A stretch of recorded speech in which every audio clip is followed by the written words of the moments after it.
हम डिस्कस करें हमारा सबसे इंपॉर्टेंट यूनिट 5 हम इसको बोलते हैं, and unit 5 that is the developmental biology. Okay, तो आप सब लोगों का फेवरेट यूनिट जो आज हम डिस्कस करें। ओके, एंड यूनिट 5 से हमें मतलब टारगेट कितने क्वेश्चंस करने, सबसे इंपॉर्टेंट पॉइंट यही है कि हमारा इस यूनिट से टारगेट क्या है। तो एक तो जैसे हम बोलते कि बी पार्ट होगा एंड दूसरा होता है सी पार्ट। तो B part and C part. तो बी पार्ट में आपको मतलब हम डिस्कस करते कि अराउंड 4 क्वेश्चंस जो लास्ट एग्जाम में भी आए थे, आपने देखे हुए कल। तो 4 क्वेश्चंस आते हैं बी पार्ट से, तो 4 क्वेश्चंस को हम टारगेट करेंगे। एंड सी पार्ट से हम टारगेट करेंगे टोटल 6 क्वेश्चंस।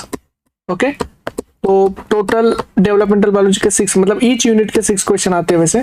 तो बी पार्ट में 4 क्वेश्चन को टारगेट करना है एंड सी पार्ट में 6 क्वेश्चन को टारगेट करना है। अभी देखो सबसे इंपॉर्टेंट, डेवलपमेंटल बायोलॉजी बहुत इंपॉर्टेंट यूनिट है। दूसरा स्मॉल यूनिट है, छोटा सा है, प्यारा सा है, स्वीट है। मतलब इसमें आपको ज्यादा कुछ करना नहीं है।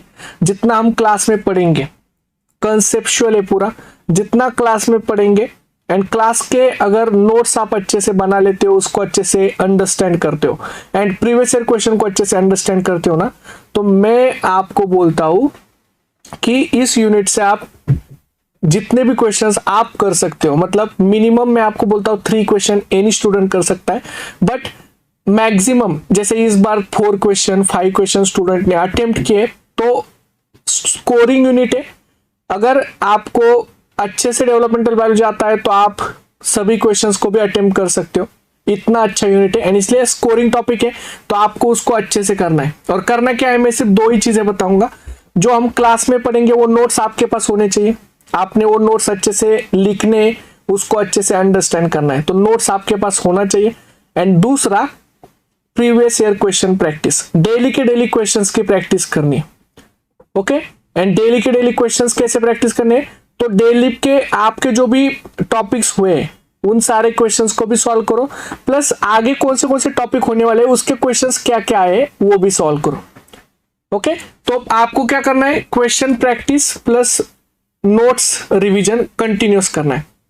एंड देखो मैं आपको बोलता हूं जितना हम क्लास में पढ़ेंगे उतना सफिशिएंट है एंड उतना नेसेसरी है। मतलब जितना क्लास में पढ़ेंगे उतना ही करना है, उसको अच्छे से करो। क्लास के बाद आप कोई भी बुक्स को, रेफरेंस को यूज करने की कोई जरूरत नहीं है, ये समझ में आया जितना। और मैं आपको मतलब ये प्रॉमिस करता हूं कि आज ये यूनिट स्टार्ट हो रहा है, जब ये यूनिट कंप्लीट होगा तो आपका ये unit one of the favourite unit में से एक होगा, ये मैं आपको प्रॉमिस करता हूं। इसलिए टेंशन मत लेना, एंजॉय करना यूनिट को, मस्त रहना। और जो भी डाउट्स है वो डाउट क्लास में ही पूछना, जो भी आपको डाउट्स आते हैं वो क्लास में ही पूछना। ओके, सो स्टार्ट करें। यस, ओके, सो एंजॉय करना एंड एंजॉय करना मत भूलना। ओके, एंड ये यूनिट आपको one of the favourite unit में से होने वाला है। एंड जो भी क्वेश्चंस अब तक आए हुए डेवलपमेंट के, ये हम क्लास में ही मैं आपसे सॉल्व करा के लूंगा। ओके, एंड क्लास में आपके सारे कंसेप्ट भी परफेक्ट होंगे। ओके, तो मेरी तरफ से ये आपका जो यूनिट है यूनिट 5, ये one of the best unit में से एक होगा आपका, कि जिसको आपको रिवीजन करने की भी जरूरत नहीं पड़ेगी, क्योंकि क्लास में आप इतने मास्टर बन जाओगे कि मतलब आपको खुद को ही लगेगा कि मुझे डेवलपमेंटल बायोलॉजी बहुत अच्छी आती है। ओके, सो स्टार्ट करें। यस, तो जितना क्लास में पढ़ रहे हो उतना सफिशिएंट है। यस, सो स्टार्ट करते हैं। ओके, सो सबसे फर्स्ट डेवलपमेंटल बायोलॉजी में, अच्छा सबसे फर्स्ट मैं भूल गया, एनी डाउट, आपको कोई डाउट है? यस, अच्छा नो डाउट, डेवलपमेंटल बायोलॉजी से कोई डाउट है?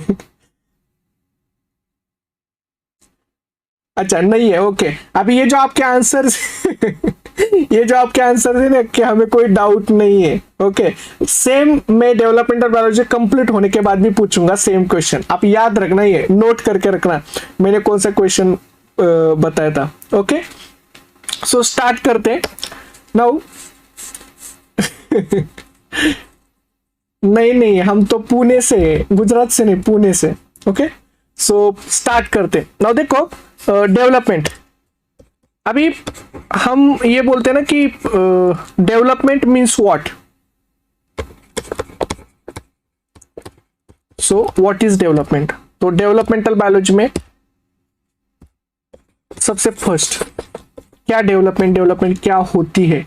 तो डेवलपमेंट हम क्या बोलते हैं कि डेवलपमेंट मतलब क्या? डेवलपमेंट इज द, ऐसा बोलते हैं, ये लाइफ लॉन्ग प्रोसेस है। Okay, so this is life long process, मतलब ये कंटिन्यूअस चलती रहती है। डेवलपमेंट ये लाइफ लॉन्ग प्रोसेस है कि जो कंटिन्यूअस चलती है। डेवलपमेंट मीन्स कि जब हम डिस्कस करेंगे, जैसे डेवलपमेंट स्टार्ट कहां से होती है, तो this is started from the zygote.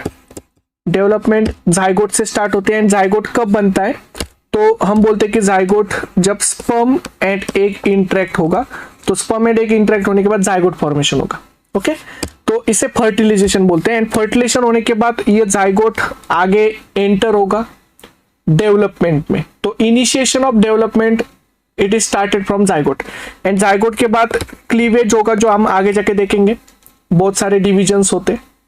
And उसके बाद डिफरेंट, मतलब अर्ली डेवलपमेंट के स्टेजेस बनते, जो मोरुला स्टेज हो सकती है, ब्लास्टोला स्टेज हो सकती है, गैस्ट्रोला स्टेज हो सकती है। एंड उसके बाद जब गैस्ट्रुलेशन होगा तो हम बोलते हैं सर यहाँ पे, आप बोलोगे सर यहाँ पे ना कोई लार्वल स्टेज होती है, या यहाँ पे फॉर्मेशन होता है लार्वा। ओके, तो अभी मैं मतलब अभी ये लार्वा कैसे ड्रॉ करेंगे हम, तो देखो फॉर एग्जांपल हम ऐसे ड्रॉ करते हैं। तो suppose formation of larva formation होगा। एंड लार्वा फॉर्मेशन होने के बाद फिर आगे जाके वो मेटामॉर्फोसिस करेगा एंड फॉर्मेशन होगा अडल्ट का। अभी हम अडल्ट कैसे ड्रॉ करेंगे, तो सपोज अभी मान लेना मेरा ड्राइंग इतना अच्छा नहीं है, ये अडल्ट है, नहीं तो फिर बोलेंगे सर ये क्या निकाला है। ओके, तो पहले से ही मैं माफी मांगता हूं आपसे कि ये मान लेना ये अडल्ट है। ओके, सपोज अभी अडल्ट बनेगा। ओके, एंड उसके बाद फिर हम बोलेंगे कि वो अडल्ट जो होगा, वो अडल्ट क्या करेगा, वो अडल्ट मस्त सरवाइव करेगा, मस्त अपने लाइफ को एंजॉय करेगा। ओके, तो जिंदगी है 4 दिन, ऐसा बोलते हैं ना, हाँ, जिंदगी के 4 दिन, और वो मस्त एंजॉय करेगा, नाचेगा, गाएगा, झूमेगा, मस्त एंजॉय करेगा लाइफ को। एंड अडल्ट जब सरवाइव करते रहेगा, एंजॉय करते रहेगा लाइफ को, तो लाइफ का एंजॉय करते करते एक दिन ऐसा आएगा कि जिस दिन का होता है सबको इंतजार। यस, दैट इज द, कि उसकी लाइफ कंप्लीट हो जाएगी एंड उसकी डेथ हो जाएगी। करेक्ट, तो that is the death of individual. तो इसे हम क्या बोलते हैं कि फॉर एग्जाम्पल कि जब हम जाइगोट से लेके up to the death, okay, जो भी अभी आप बोलोगे सर यहाँ पे देखो जाइगोट से लेके डेथ तक कितने सीरीज ऑफ चेंजेस हुए, इतने सारे चेंजेस हुए जाइगोट से लेके up to the death. There are so many, there is आज series of progressive changes. Okay, तो series of progressive changes that occur in organism life, कि ऑर्गेनिज्म के लाइफ में सीरीज ऑफ प्रोग्रेसिव चेंजेस हुए, and also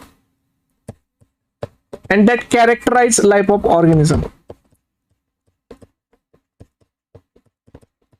so that characterize life of organism. तो आप देखना कि इतने सारे चेंजेस हुए ऑर्गेनिज्म के लाइफ में, एंड वो सारे ऑर्गेनिजम्स के लाइफ को कैरेक्टराइज करते हैं। तो इसको आप क्या बोलोगे, तो इसको आप बोलोगे sir this is called as what, कि whatever series of changes occur, जितने भी होंगे, चाहे वो डिवीजन से हो, चाहे वो आगे जाके ग्रोथ हो, चाहे वो आगे जाके फिर रिप्रोडक्शन हो, चाहे आगे जाके सर्वाइवल हो, एनी डेवलपमेंटल चेंजेस जिसे हम सीरीज ऑफ प्रोग्रेसिव चेंजेस बोलते हैं, जो ऑर्गेनिज्म के लाइफ में होते हैं, जो उसके लाइफ को कैरेक्टराइज करते हैं, क्योंकि वो उसके लिए नेसेसरी होते हैं एंड उसके सर्वाइवल के लिए, रिप्रोडक्शन के लिए नेसेसरी होते हैं।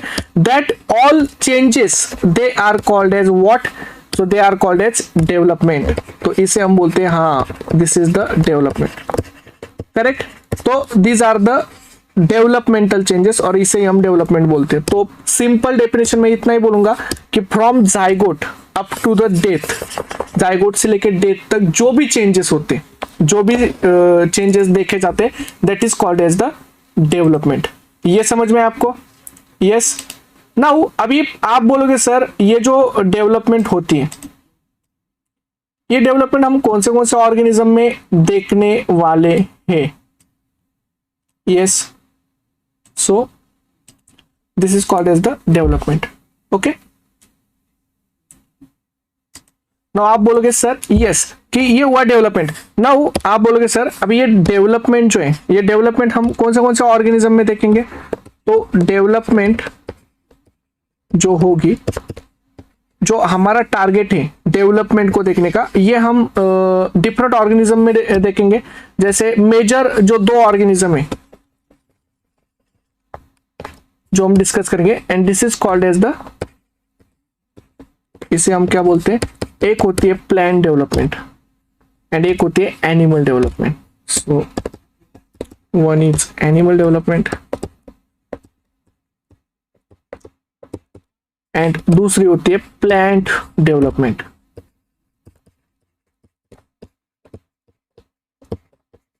Okay, so animal development and the plant development. Now सबसे फर्स्ट अभी ये एनिमल एंड प्लांट डेवलपमेंट, अभी इन दोनों, क्योंकि वो मेजर हायर एनिमल्स में हम इन दोनों को लेते हैं, तो एनिमल डेवलपमेंट कैसे होती है, प्लांट डेवलपमेंट कैसे होती है, एंड दूसरा हमें क्या देखना है ना कि एनिमल से एंड प्लांट्स में डेवलपमेंटल क्या क्या चेंजेस होते हैं, उसमें डिफरेंस क्या है। ओके, तो हम लर्न करेंगे छोटी छोटी बातें जो एनिमल्स एंड प्लांट्स से रिलेटेड है, कि जो डेवलपमेंट में अफेक्ट करती है या डिफरेंस है।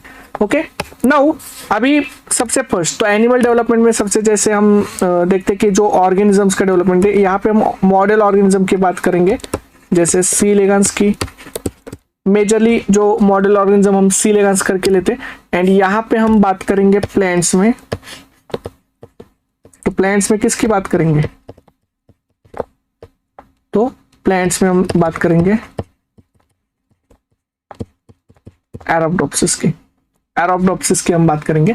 ओके, तो यस, डेवलपमेंट का किंग सी एलिगेंस की जो बादशाह, तो हम सी एलिगेंस की बात करेंगे, इवन सी अर्चिन की बात करेंगे, इवन हम और किसकी बात करेंगे? सी अर्चिन है, सी एलिगेंस है, एंड द ड्रोसोफिला की जो क्वीन है अपनी डेवलपमेंट की, उसकी बात करेंगे। तो यहाँ पे एक मिनट, स्टार्ट। सो देखो, animal development and plant development. Okay, so development में एनिमल डेवलपमेंट है एंड प्लांट डेवलपमेंट है। अभी देखो, तो ये है C elegans and arabidopsis. Now अभी मेरा एक क्वेश्चन है। ओके, अच्छा, वॉइस चली गई क्या? फिर से वॉइस गई? नहीं है ना, वॉइस आ रही है ना? मुझे पूछ के जाएगी, वो ऐसे नहीं जाती वो बहुत मतलब सीधी सादी है, भोली भाली। वो मुझे पूछते हैं हमेशा मैं जाऊँ या नहीं। ओके, सो आ रही है। सो देखो अभी डेवलपमेंट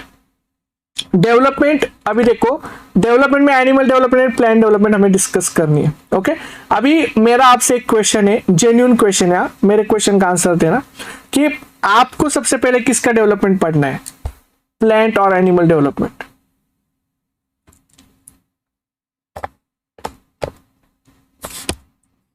यस,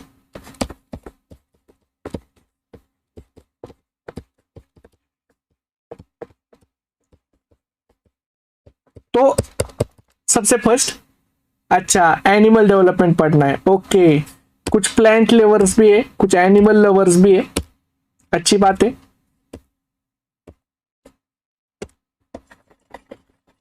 बट मैंने सिर्फ आपसे पूछा था। ओके, मैंने सिर्फ आपसे राय मांगी थी, बाकी जो मुझे अच्छा लगता है वो तो मतलब मैं तो वही डिसाइड करूंगा। तो मैं जो मुझे जो अच्छा लगता है वो मैं पढ़ाऊंगा अभी। ओके, मैंने सिर्फ आपसे पूछा है कि आपको क्या अच्छा लगता है। ओके, जैसे मैं अगर आपको चाय के लिए पूछूं कि आपको चाय अच्छी लगती है क्या, तो आप सिर्फ बता सकते हो अच्छी लगती है। इसका मतलब ये नहीं कि मैं आपको चाय पिलाने वाला हूं। ओके, वो उस तरह बेइज्जती नहीं है, ये पूछने की मतलब एक फॉर्मेलिटी होती है कि आपसे पूछा जाए, समझ में आया? जैसे गेस्ट आते तो हम उसको पूछते हैं ना कि चाय पियोगे क्या कॉफी पियोगे। ओके, हमारा मन नहीं होता पिलाना का, बट हम पूछना पड़ता है ना, ऑप्शन नहीं है या पानी पियोगे, but that is the formality ना, मतलब आपका अंदर से क्या चल रहा होता है वो आपको भी पता है, बट आगे वाले को तो पूछना पड़ेगा ना, इट्स एन आर्ट ना। यस, तो नाउ अभी आप बोलोगे सर कि की स्टेप्स जो होते हैं डेवलपमेंट में, किस की स्टेप्स क्या क्या होते हैं डेवलपमेंट में। तो डेवलपमेंट में जो की स्टेप्स होते हैं, जैसे चाहे देखो दोनों भी अच्छे, plant development, animal development, okay, हमारे लिए तो दोनों भी अच्छे, दोनों भी सच्चे, मतलब दोनों भी बहुत, मतलब हम बोलते हैं ना प्यारे, कि वो बहुत, मतलब बहुत, दोनों भी अपने अपने लेवल पे बेस्ट है, ऐसा हम बोलते हैं। तो हम दोनों को ही पढ़ाई करेंगे, ओके, हम पार्शलिटी नहीं करेंगे। मेजरली हम क्या बोलते हैं कि चाहे एनिमल डेवलपमेंट हो या प्लांट डेवलपमेंट हो, plant development and animal development में मेजर कुछ की स्टेप्स होते हैं कि जिससे वो डेवलपमेंट होती है। जैसे की स्टेप्स में हम क्या बोलते हैं कि दैट इज ग्रोथ, दूसरा कमिटमेंट, सो ग्रोथ है, कमिटमेंट होता है, तीसरा होता है that is the differentiation and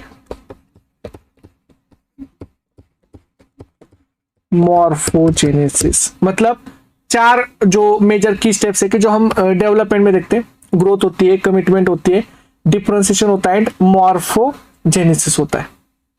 okay, and ये दो चारों भी प्लांट में भी प्रेजेंट होते हैं एज वेल एज एनिमल में भी प्रेजेंट होते हैं। अभी आप बोलोगे सर ये, जैसे आपने जैसे बोला था ना कि हाँ सर हमको एनिमल डेवलपमेंट पहले पढ़ना है, तो मैं आपका ही लूंगा, आपको ना नहीं बोलूंगा, मैं सिर्फ मजाक कर रहा था, आई एम जोकिंग। सो सबसे फर्स्ट आपने मेजोरिटी विंस, एंड बहुत सारे लोगों ने एनिमल डेवलपमेंट बोला था, तो मेजोरिटी बहुत सारी है यहाँ पे, जिनकी भी मेजोरिटी है उनको मैं बोलना चाहता हूँ कि आप पॉलिटिक्स में ट्राई कर लो, क्योंकि आपके साथ मेजोरिटी है, आपका कुछ सच में हो जाएगा क्योंकि बहुत सारे लोग है ना, वो मेजोरिटी जो थी एनिमल डेवलपमेंट के साथ थी, तो बहुत सारे लोग यहाँ पे पॉलिटिशियन बैठे हुए शायद क्योंकि इनके साथ मेजोरिटी, इनको मैं कुछ बोल नहीं सकता, पता है, क्योंकि फिर नहीं तो तो सो this is the animal development. तो आपका ही होगा कि जो एनिमल डेवलपमेंट में कैसे होता है वो देखते हैं। ओके, अभी देखो जैसे एनिमल डेवलपमेंट है, तो एनिमल डेवलपमेंट में सबसे फर्स्ट हम क्या बोलते हैं, जैसे स्टार्टिंग हमने देखा था कि यहाँ पे कोई जाइगोट बनता है, करेक्ट, एंड जाइगोट जो होता है, zygote this is the diploid cell, and ये जो जाइगोट है, ये जाइगोट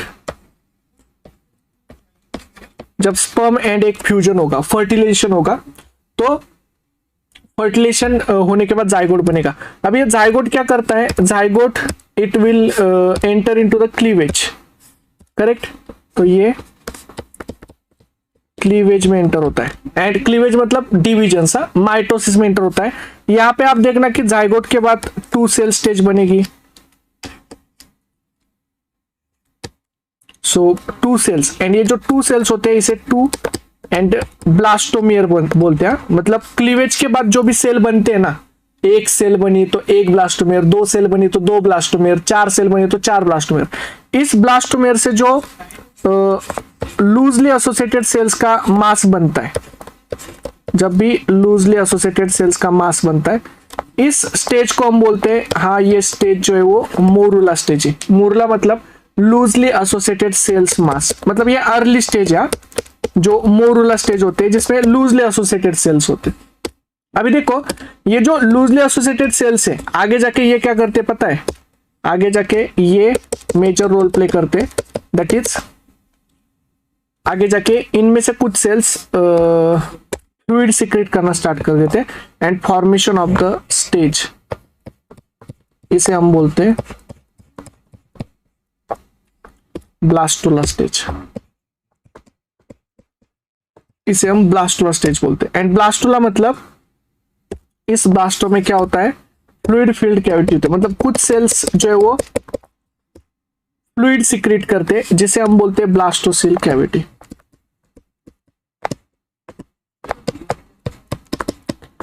अब ये जो ब्लास्टोसिल कैविटी है, this is called as fluid filled cavity. अभी देखो जो structure which is form from blastomeres having blastocoel cavity, fluid filled cavity, तो ऐसे स्ट्रक्चर को आप क्या बोलोगे? The structure which is form from the blastomeres having blastocoel cavity, तो इसको आप क्या बोलोगे? तो आप बोलोगे सर इसको हम बोलेंगे ब्लास्टुला स्टेज। करेक्ट, इसको हम ब्लास्टुला बोलते हैं। तो structure having the blastocoel cavity which is form from the blastomere, ये ब्लास्टोसिल कैविटी है। ब्लास्टुला ये आगे जाके क्या होता है ना, आगे जाके ये गैस्ट्रुलेशन में एंटर होता है, एंड गैस्ट्रुलेशन में एंटर होने के बाद देन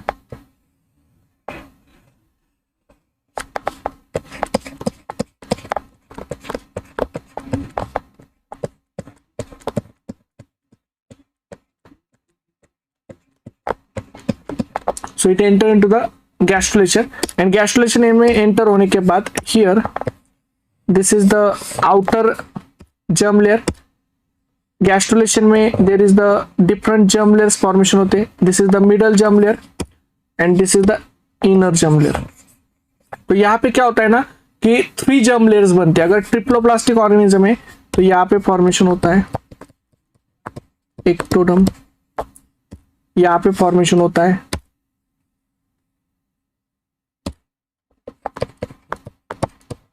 मीसोडम, एंड यहाँ पे बनता है एंडोडम। तो देखो ये ट्रिप्लोब्लास्टिक जो ऑर्गेनिज्म है, यहाँ पे 3 जर्म लेयर्स का फॉर्मेशन होता है, एंड यहाँ पे जो गैस्ट्रुला स्टेज है, तो इस स्टेज को हम बोलते हैं गैस्ट्रुला। बाकी गैस्ट्रुला स्टेज इसलिए बोला जाता है क्योंकि यहाँ पे प्रोसेस होता है एक, this is called as the gastrulation. तो एनिमल्स में ये गैस्ट्रुलेशन प्रोसेस होती है, तो गैस्ट्रुलेशन होता है, एंड गैस्ट्रुलेशन में बहुत सारे सेल मूवमेंट्स होते हैं।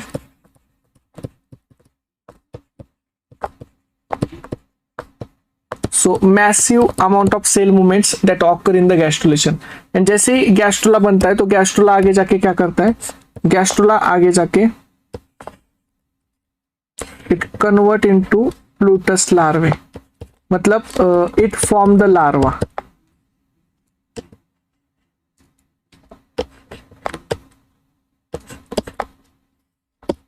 तो ये प्लूटस लार्वा का फॉर्मेशन करता है, एंड अभी देखो एक लार्वल स्टेज आई जिसे प्लूटस लार्वा बोलते हैं। ये कि आफ्टर गैस्ट्रुलेशन फॉर्मेशन हुए हैं, मल्टी सेलुलर लेयर है, एंड देखो एक बार प्लूटस लार्वा बना एंड उसके बाद आगे जाके there is the formation of, क्योंकि मेटामॉर्फोसिस होगा तो फॉर्मेशन ऑफ अडल्ट। अभी ये कौन सा ऑर्गेनिज्म है ये आप मुझे बताना, मुझे पता नहीं है कौन सा ऑर्गेनिज्म है।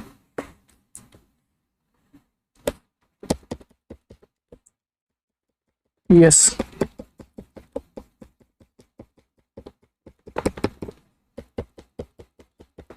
ये कौन सा ऑर्गेनिज्म है?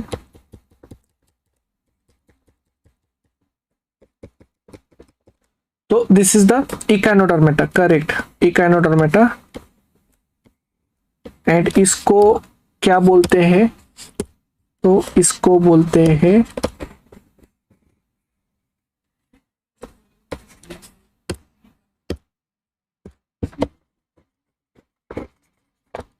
This is called as the starfish. Okay yes, तो अडल्ट सी स्टार बोलते हैं या आप स्टारफिश बोलो इसको,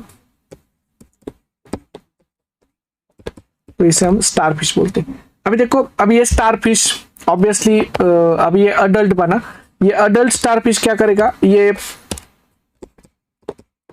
एम्ब्रियो का अभी कंप्लीट एम्ब्रियोजेनेसिस हो गया, अब ये सर्वाइव करेगा, कंटिन्यूसली सर्वाइव करेगा, एंड मस्त लाइफ को एंजॉय करेगा, झूमेगा, नाचेगा, पार्टी करेगा, एंजॉय करेगा, देन मस्त इधर उधर घूमेगा वाटर में, इधर उधर मस्त मतलब क्या बोलते हैं इसको, ट्रैवलिंग करेगा, पूरे मतलब दुनिया को देखेगा, दुनिया को एंजॉय करेगा, मस्त सारी चीजें मतलब सारा एंजॉयमेंट करेगा, एंड उसके बाद फाइनली जाके उसका क्या होगा कि यस, जिसका है सबको इंतजार, दैट इज द डेथ, मतलब उसकी भी डेथ हो जाएगी, उसका डेवलपमेंट जो है वो कंप्लीट हो जाएगा। Correct, yes. तो डेवलपमेंट कंप्लीट हुआ। नाउ एक एनिमल के डेवलपमेंट में आप देखो, एनिमल के डेवलपमेंट में क्या क्या फेजेस आए, तो आप देखना कि सबसे पहले जो फेज आई इसको आपने क्या बोला कि सर यहाँ पे तो क्या हो रही है ना, ग्रोथ हो रही है। एंड ग्रोथ क्यों? क्योंकि यहाँ पे सेल डिवीजन हो रही है, सेल मास बढ़ रहा है। तो सबसे पहले आप क्या बोलते हो कि here there is the growth होती है। करेक्ट, तो यहाँ पे आपने बोला सर ग्रोथ होती है। बाद में आगे जाके ये सेल्स की मोरुला बनते या मोरुला ब्लास्टुला बनते। तो ब्लास्टुला बनने के बाद क्या होता है कि सेल्स जो है, ये सेल्स मतलब एक फेट डिसाइड करते कि कौन क्या बनेगा, जिसे हम बोलते हैं कमिटमेंट। मतलब यहाँ पे आगे जाने के बाद सेल्स आप देखना ये सलमान खान बन जाते, मतलब इनके लाइफ में एक फेज आती है कि जहाँ पे वो सलमान खान बन जाते। That is called as the commitment, कि वो कमिटमेंट करते। मतलब क्या कि हाँ उनका फेट क्या होगा, उनको एक्टोडम फेट में जाना है, उनको मिसोडम फेट में जाना है, उनको एंडोडम फेट में जाना है, क्योंकि आगे जाके वो लेयर बना रहे हैं ना। तो यहाँ पे ये एक फेट फॉर्मेशन करते, एंड फेट फॉर्मेशन होने के बाद मतलब इसे बोलते हैं कमिटमेंट। कमिटमेंट के बाद क्या होगा, तो आप बोलोगे सर ये अलग अलग लेयर्स फॉर्मेशन करते, this is called as differentiation. तो डिफरेंशिएशन मतलब अलग अलग लेयर्स बनाना। करेक्ट, एक मतलब यहाँ पे लेयर्स फॉर्मेशन होंगे, एक्टोडम मिसोडम एंडोडम लेयर बनेंगे। एंड उसके बाद होता है मॉर्फोजेनेसिस, मतलब वो अपने कंप्लीट मल्टी लेयर्ड बॉडी का फॉर्मेशन करेंगे, एक 3 डायमेंशनल स्ट्रक्चर का फॉर्मेशन करेंगे। तो this is called as morphogenesis. तो देखो यहाँ पे हमने 4 जो की स्टेप्स है, वो की स्टेप्स यहाँ पे हम डिस्कस करते हैं कि एक फेज आती है जहां पे उनको ग्रोथ करना है, उसके बाद कमिटमेंट करनी है, उसके बाद डिफरेंशिएशन करना है, उसके बाद मॉर्फोजेनेसिस करना है। So these are the phases, and ये कंप्लीट एनिमल डेवलपमेंट है जो हमने डिस्कस की। यहां तक अभी समझ में आपको? यस। तो this is a steps of animal development, इसे बेसिक स्टेप बोलते हैं। बाकी हम इसको डिटेल में पढ़ने वाले आगे जाके, कि आगे जाके और क्या होगा। ओके, सो ये सारी चीजों हम डिटेल में डिस्कस करेंगे। अभी बस मैं आपको एक ओवरऑल डेवलपमेंट क्या होती है, तो जाइगोट से लेके डेथ तक जो भी सीरीज ऑफ चेंजेस होंगे that is called as development. Okay, now यहां पे नेक्स्ट दैट इज, अभी आप बोलोगे सर कि ये ग्रोथ होती क्या है, हमें ग्रोथ तो पता ही नहीं ग्रोथ क्या होती है एंड ग्रोथ का रोल क्या है। सो ग्रोथ जो होती है, ग्रोथ मीन्स व्हाट, तो ग्रोथ मीन्स अभी क्या बोलते हैं ग्रोथ को, इंक्रीज इन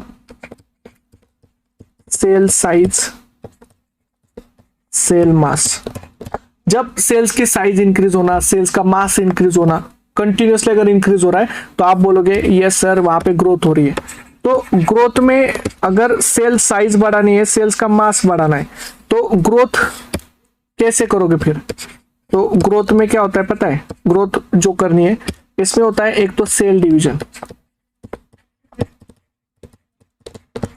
जिसे हम बोलते हैं माइटोसिस।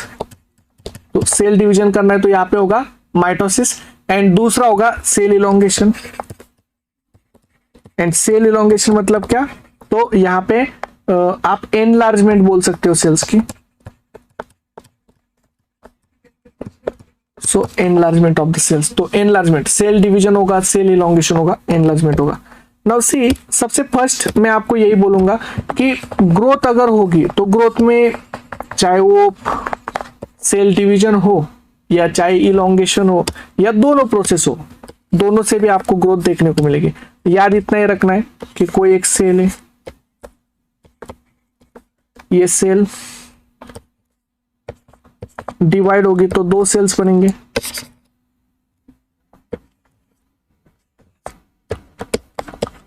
करेक्ट, ये 2 सेल्स बनेंगे। एंड 2 सेल्स जब आगे जाके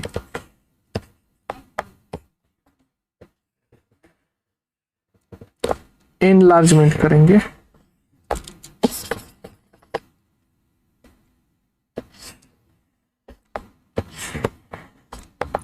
तो यहाँ पे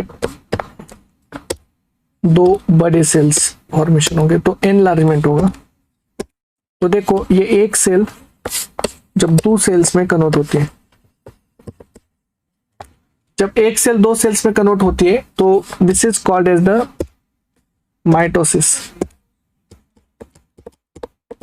इसे हम माइटोसिस बोलते हैं। एंड माइटोसिस मतलब यहां पे होगा सेल डिवीजन, यहाँ पे होगा सेल इलोंगेशन एंड ये दोनों प्रोसेस से ग्रोथ होती है।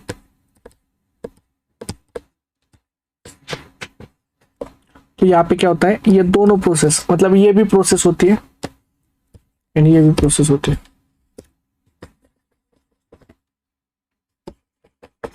So this is called as cell division and cell elongation, इसे हम बोलते हैं ग्रोथ। तो ग्रोथ में क्या होता है, सेल डिवीजन भी होती है एंड सेल इलोंगेशन भी होता है। अभी आप देखो एनिमल्स में कि चाहे ग्रोथ होती है तो ग्रोथ में दोनों याद रखना है, okay, cell division cell elongation. अभी आप बोलोगे सर एनिमल्स में cell division and cell elongation में डिफरेंस क्या है, तो इन एनिमल्स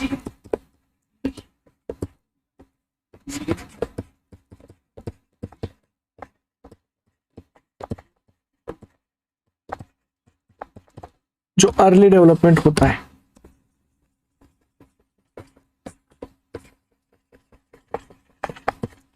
तो एनिमल्स में जो अर्ली डेवलपमेंट होता है, तो अर्ली डेवलपमेंट में जो ग्रोथ होती है वो कैसे होती है, तो यहां पे अर्ली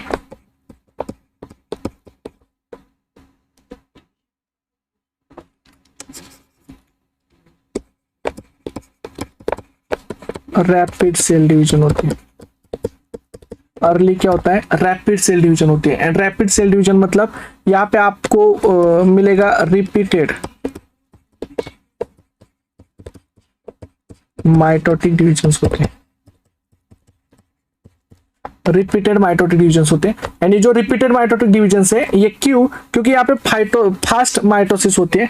एंड फास्ट माइटोसिस इसलिए मतलब रैपिड डिवीजन, आपको जैसे कैंसर ग्रोथ मिलती है ना, कैंसर कैसे रैपिड डिवीजन करते हैं, फास्ट डिवीजन करते हैं, वैसे ही यहाँ पे रैपिड डिवीजन होती है। अभी ये क्यों, क्योंकि यहाँ पे सबसे फर्स्ट तो होता है गैप फेजेस एब्सेंट होते हैं अर्ली डेवलपमेंट में। एनिमल्स में हम देखते हैं गैप फेजेस एब्सेंट, मतलब गैप फेजेस कौन से, तो G1 एंड G2 फेज ये एब्सेंट होते हैं। अगर गैप फेजेस एब्सेंट है तो यहाँ पे सेल साइकिल में कौन से फेजेस प्रेजेंट होंगे, तो इन सेल साइकिल कौन से फेज प्रेजेंट होंगे, S and M phase present. तो सेल साइकिल में S and M phase present होता है। अभी S and M phase present होंगे, करेक्ट। तो अभी सेल साइकिल फास्ट होगी या सेल साइकिल स्लो होगी, यहाँ पे ग्रोथ आपको दिखेगी, वो फास्ट दिखेगी या स्लो दिखेगी। तो आप बोलोगे sir cell cycle duration small होगा and cell cycle duration small है, इसका ही मतलब है कि फास्ट सेल डिवीजन होगी, इसलिए यहाँ पे फास्ट सेल डिवीजन होती है। अभी यहाँ पे फास्ट सेल डिवीजन होती है कि अर्ली डिवीजन जो होते हैं वो फास्ट होते हैं। दूसरा अभी मेरा क्वेश्चन ये है कि यहाँ पे अर्ली डेवलपमेंट में G1 G2 फेजेस एब्सेंट क्यों होते हैं, क्या without G1 G2 phases cell cycle होती है, पॉसिबल है क्या, सेल साइकिल में G1 G2 फेजेस रिक्वायर्ड है या और नॉट, यस। तो आप बोलोगे सर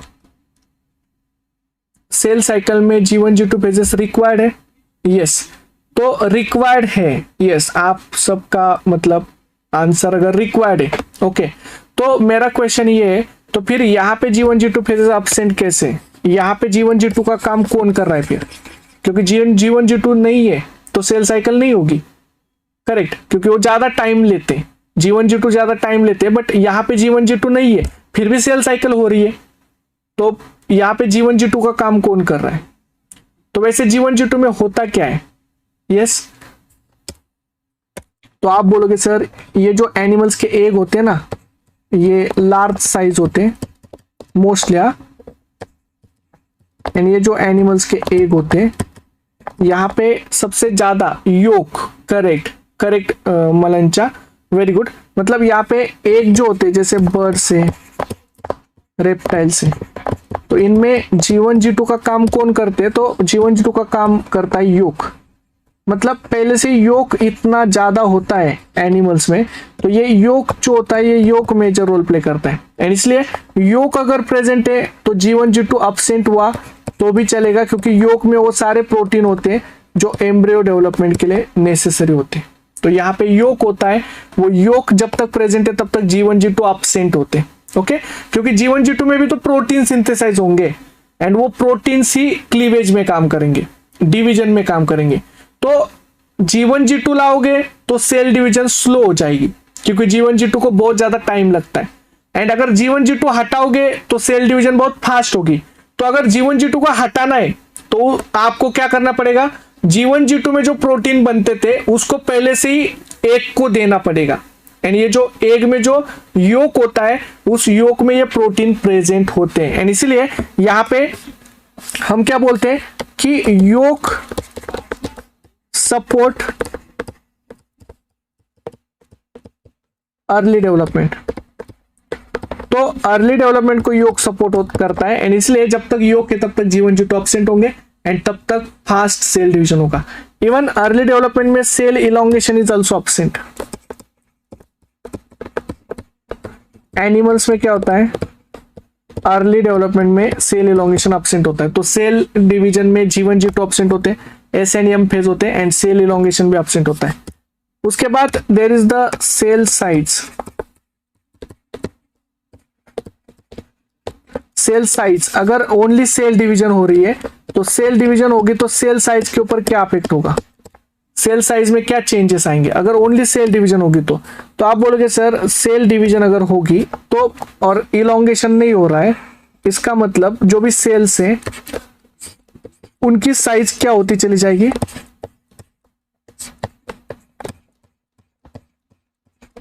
डिक्रीज होती चली जाएगी। करेक्ट?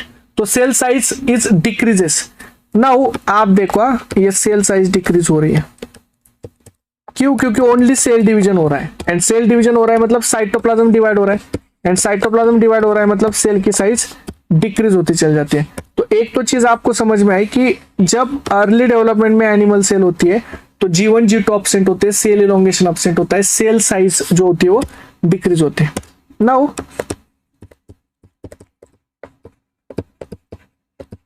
सेल साइज डिक्रीज होती है तो न्यूक्लियोसाइटोप्लाज्मिक रेशियो में क्या चेंज आता है?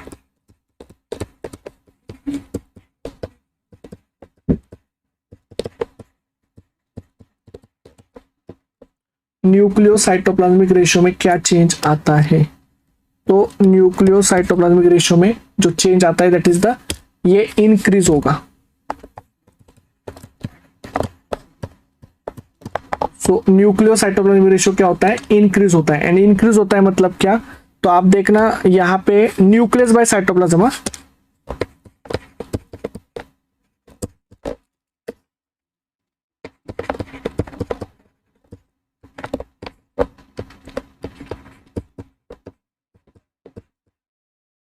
सो न्यूक्लियस बाय साइटोप्लाज्म का रेशियो, यानी न्यूक्लियस बाय साइटोप्लाज्म का रेशियो जो है वो इंक्रीज होगा। मतलब क्या?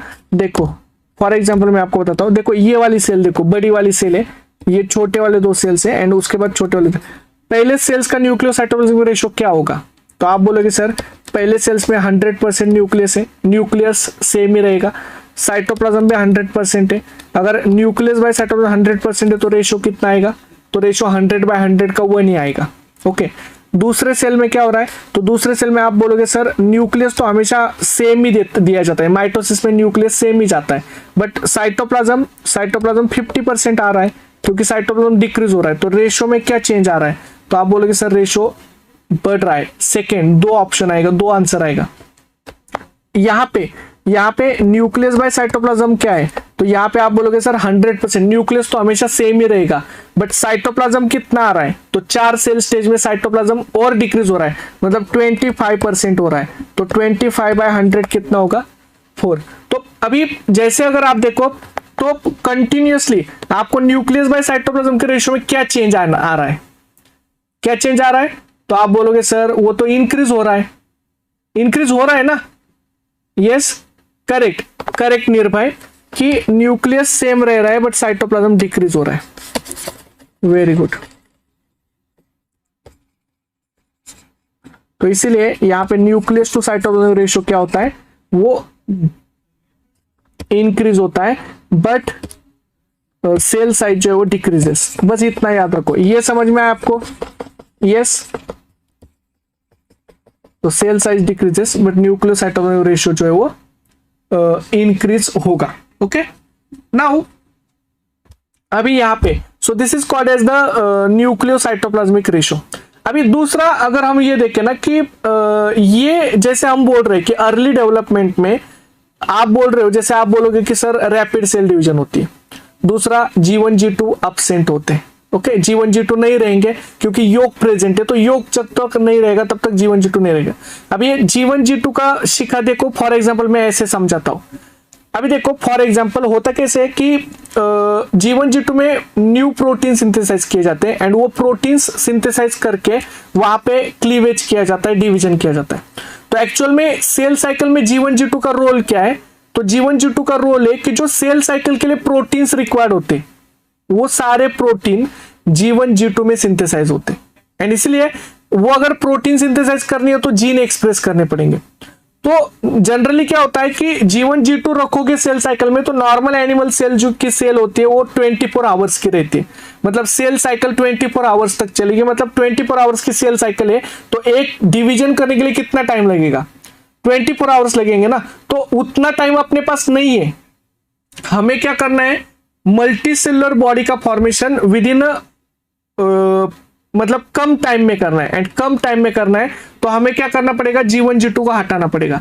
तो देखो अभी आप बोलोगे सर कि जैसे हमने G1 G2 फेज एब्सेंट है ये बोला क्योंकि योग प्रेजेंट था, तो योग में वो सारे प्रोटीन थे, तो योग जब तक है तब तक G1 G2 की जरूरत नहीं है क्योंकि योग में वो सारे प्रोटीन है। सेल इलोंगेशन एब्सेंट है ये बोला, देन सेल साइज डिक्रीज होती है बोला, न्यूक्लियोसाइटोप्लाज्मिक रेशियो इंक्रीज होती है बोला अर्ली डेवलपमेंट में, इसलिए रैपिड सेल डिवीजन होती है। अभी आप बोलोगे सर ये कब तक चलेगा? तो जैसे हमने बोला कि रैपिड सेल डिवीजन ये कब तक होगी? सो एनिमल्स में कब तक होगी? In animals occur up to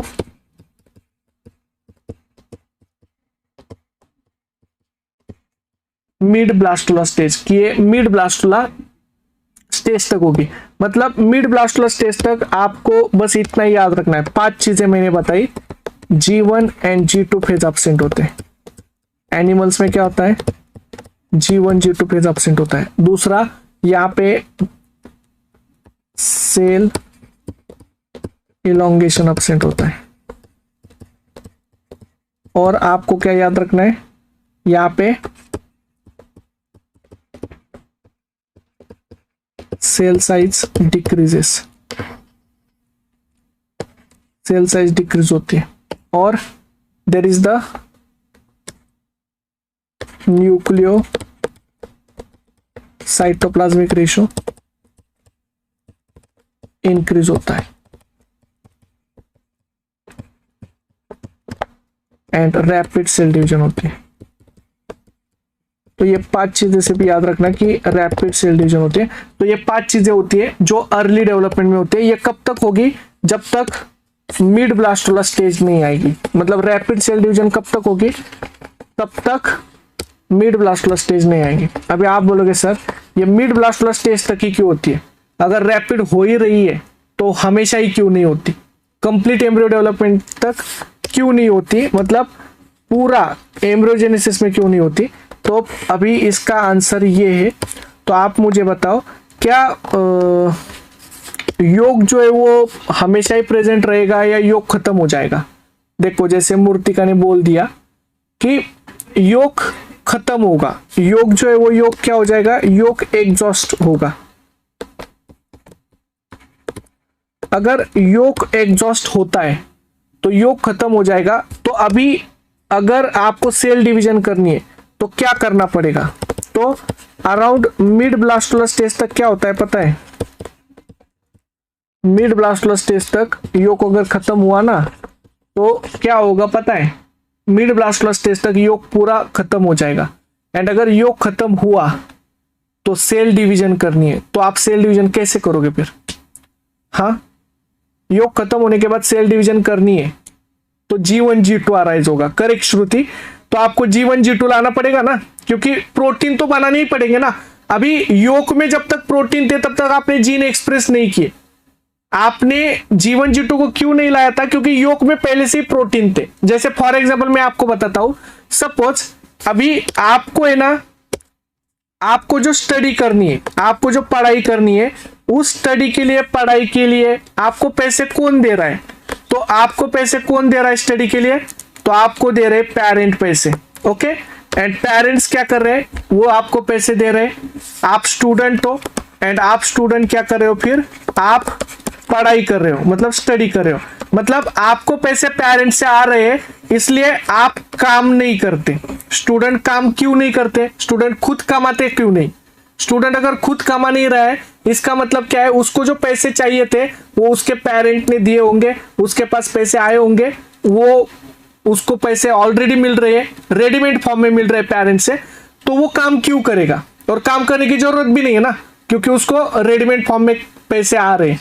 तो जब पेरेंट्स से स्टूडेंट को पैसे आते हैं तो स्टूडेंट खुद कमाने के लिए नहीं जाता, खुद नहीं कमाता। बट सपोज आप मुझे बताओ, अगर सपोज पेरेंट्स से पैसे नहीं आते तो आप क्या करते? एंड आपको पढ़ना भी है, स्टडी करना है, बट पेरेंट्स से पैसे नहीं आते तो क्या करोगे? तो क्या करोगे? तो खुद कमाना पड़ेगा ना, मतलब खुद काम करना पड़ेगा। समझ में आया? मतलब खुद जॉब करते, खुद कमाते, एंड खुद कमाते तो खुद पैसे आते, और वो पैसे जो है वो आप स्टडी में लगाते। तो दो चीजें, अगर पेरेंट्स से पैसे मिल रहे तो आपको कमाने की जरूरत नहीं है। मतलब अगर आपको योग में ही सारे प्रोटीन मिल रहे, योग में सारा पहले से ऑलरेडी प्रेजेंट है, योग में सारे चीजें प्रेजेंट है जो आपको डिवीजन के लिए चाहिए, तो आप खुद जीन एक्सप्रेस नहीं करोगे, खुद के जीन एक्सप्रेस करके प्रोटीन नहीं बनाओगे, क्योंकि आप बोलोगे पहले से रेडीमेड फॉर्म में मेरे पास प्रोटीन है तो मैं क्यों जीन एक्सप्रेस करूं। एंड इसलिए अर्ली डेवलपमेंट में G1 G2 का कोई रोल ही नहीं है। G1 G2 क्यों नहीं है? क्योंकि खुद के जीन एक्सप्रेस करने नहीं है, हमें ऑलरेडी प्रोटीन मिल चुके, वो भी मदर के साइड से, योग के फॉर्म में।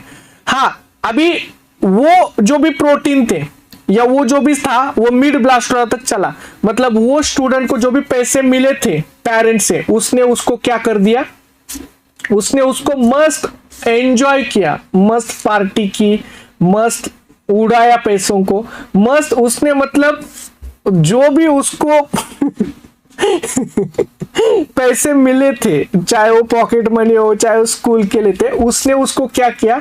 आप गलत मत समझो, आप, मैं बोल रहा हूं कि उसने यूज किया उसको। आपको लग रहा होगा कि आप उसने क्या किए होंगे, बट आप गलत सोच रहे हो, वैसे नहीं। मैं बोल रहा हूं कि उसने वो यूज किए। ओके, मैं सीधा साधा बोला बाला बोल रहा हूं कि जेन्युइन हो, कि मेरे भाव को समझो। ओके, जो आप सोच रहे हो ना, जिसके लिए आप हंस रहे हो, वो नहीं, उसने उस पैसों को यूज किया।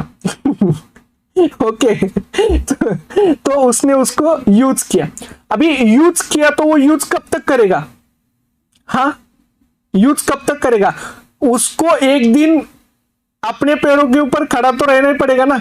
हाँ, वो ज्यादा टाइम तक तो, मतलब घर वाले तो हमेशा ही थोड़ी लाइफ टाइम तक के, भाई ये तुम्हें फुल टाइम के लिए एफडी करके दिया हुआ है, लाइफ टाइम है, तुम लोग जो एंजॉय करना है करो, लाइफ टाइम एंजॉय करो, तुम्हें काम करने की जरूरत नहीं। ऐसा किसी के घर वाले ने आज तक किसी को बोला है क्या?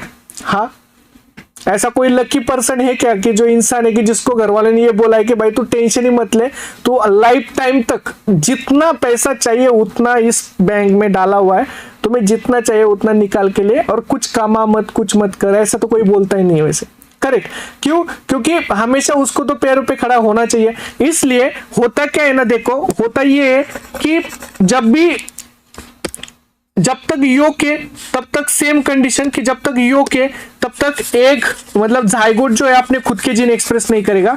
बट जैसे योग खत्म हो जाएगा, योग खत्म होगा, तो योग खत्म होने के बाद क्या हो जाएगा? अभी ऑप्शन नहीं है, अभी जायगोट को क्या करना पड़ेगा? जायगोट को G1 G2 को अराइज करना पड़ेगा। एंड G1 G2 कैसे अराइज होंगे? तो जायगोटिक जीन का एक्सप्रेशन होगा तो G1 G2 अराइज हो जाएंगे। तो यहां पे क्या किया जाएगा? जायगोटिक जीन्स का एक्सप्रेशन होता है। करेक्ट। तो जायगोटिक जीन्स का एक्सप्रेशन होता है, मतलब जब जायगोटिक जीन्स एक्सप्रेस होंगे तो जायगोटिक जीन एक्सप्रेस होने के बाद यहाँ पे अभी जायगोटिक जीन एक्सप्रेस होंगे, मतलब जायगोट खुद का जीन एक्सप्रेस करना लगेगा, क्योंकि जो प्रोटीन चाहिए थे क्लीवेज के लिए वो खत्म हो चुके हैं, तो जायगोट खुद के जीन एक्सप्रेस करेगा। एंड खुद के जीन एक्सप्रेस करना इसका मतलब क्या है पता है, G1 and G2 phase arise होंगे, क्योंकि खुद के जीन एक्सप्रेस करना मतलब यहाँ पे G1 G2 फेजेस को अराइज करना है। मतलब यहाँ पे सेल साइकिल कैसे होगी, तो सेल साइकिल नॉर्मल होगी, नॉर्मल सेल साइकिल होती है। एंड यहाँ पे नॉर्मल सेल साइकिल है, मतलब नॉर्मल सेल साइकिल में G1S G2 फेज प्रेजेंट है। अगर नॉर्मल सेल साइकिल होती है तो अभी ग्रोथ क्या हो जाएगी, तो ग्रोथ स्लो हो जाएगी, तो यहां से आगे ग्रोथ जो होगी वो स्लो होगी, क्योंकि G1 G2 आ गए, मतलब टाइम फिर से ज्यादा लगेगा, एंड टाइम ज्यादा लगेगा तो स्लो ग्रोथ होगी। And after mid blastula cell elongation arises. Correct. तो सेल इलोंगेशन भी अराइज होगा। तो आप देखो, मतलब अभी एनिमल्स में जो अर्ली डेवलपमेंट फास्ट होती है वो फास्ट क्यों होती है, क्योंकि एनिमल्स में जो अर्ली डेवलपमेंट फास्ट होती है यहाँ पे G1 G2 फेजेस एब्सेंट होते हैं, इसलिए वो फास्ट होती है। एंड ये कब नॉर्मल हो जाएगी, तो वो जब जाइगोटिक जीन एक्सप्रेस होंगे तब से G1 G2 फेजेस अराइज हो जाएंगे, एंड G1 G2 अराइज हो गए तो सेल साइकिल नॉर्मल होगी। तो this is called as the animals early development. ये सिर्फ मैं अर्ली डेवलपमेंट की बात कर रहा हूँ, क्योंकि एनिमल्स में अर्ली डेवलपमेंट में योक होता है, एंड योक सपोर्ट करता है अर्ली डेवलपमेंट को। ये समझ में आया? तो आपको बस इतना ही याद रखना है, जो आपको यहाँ पे दिख रहा है बस उतना ही याद रखना है। ओके, एनिमल्स का अर्ली डेवलपमेंट में क्या क्या होगा। अभी यहां तक समझा आपको। नाउ दूसरा, अभी इसी को अगर हम देखते हैं प्लांट डेवलपमेंट में।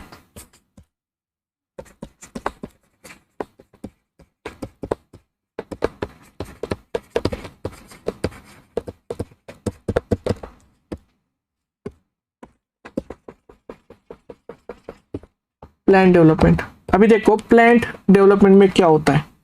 तो प्लांट डेवलपमेंट में हम क्या देखते हैं कि प्लांट डेवलपमेंट में होता क्या है, यहां पे सबसे first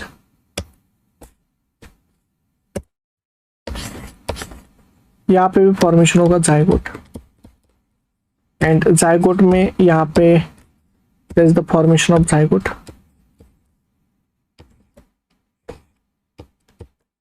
this is terminal cell and this is basal cell। terminal cell है, basal cell है। देन मतलब जब डिवीजन होगी तो डिवीजन होने के बाद एक सेल स्मॉल बनेगी, एक सेल लार्ज बनेगी। उसके बाद there is the formation of 8 cell stage, जो कुछ सेल स्मॉल होंगे कुछ सेल लार्ज होंगे। तो प्लांट्स में ऐसे दिखाई देता है कि डिवीजन जो होती है जिसमें कुछ सेल स्मॉल होते हैं कुछ सेल लार्ज होते हैं। ओके, एंड उसके बाद there is the formation of mass of cells. यहाँ पे हम कुछ सेल्स एम्ब्रियो के सेल्स होते हैं, कुछ सेल्स सस्पेंसर सेल होते हैं। जैसे ऊपर वाले जो सेल्स होते हैं वो एम्ब्रियो के होते हैं। ओके, ये वाले जो सेल्स है वो एम्ब्रियो के, एंड नीचे के सेल्स होते हैं वो सस्पेंसर होते हैं। नाउ आगे जाके फिर क्या होता है, यहाँ पे एम्ब्रियो फॉर्मेशन स्टार्ट होता है, एंड यहाँ पे ऑर्गेनाइज्ड सेल स्टेज फॉर्मेशन होती है।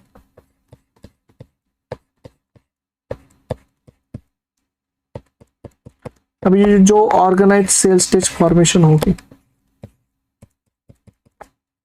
तो सबसे फर्स्ट जो ऑर्गेनाइज्ड सेल स्टेज बनती है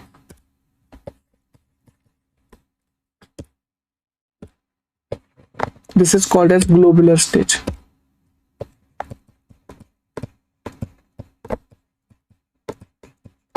okay, so this is called as globular stage. मतलब ये फर्स्ट ऑर्गेनाइज्ड स्टेज है कि जो प्लांट डेवलपमेंट में फॉर्मेशन होते हैं। उसके बाद जो सेकेंड स्टेज बनती है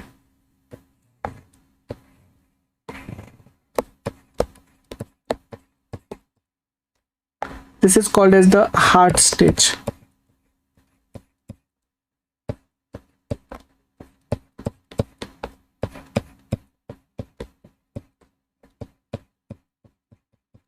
ओके, सो इस तरह से ये सेकेंड ऑर्गेनाइज स्टेज बनती है. This is called as heart stage.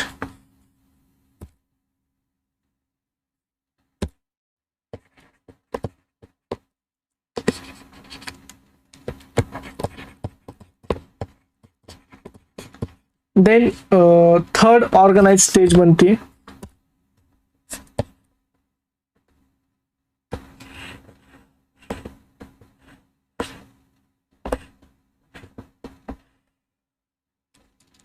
This is called as torpedo stage. तो इसे हम बोलते हैं torpedo stage.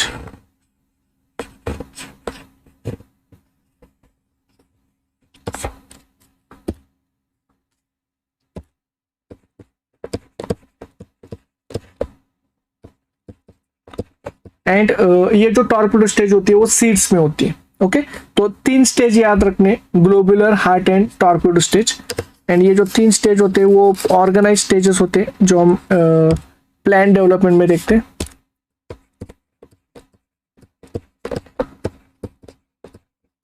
And torpedo stage बनने के बाद यहाँ पे होगा seed germination.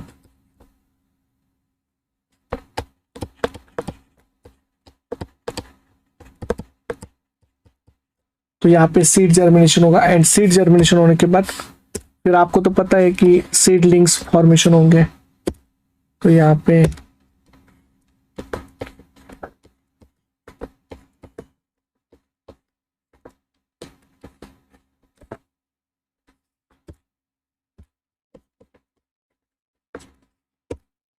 so there is the seed germination.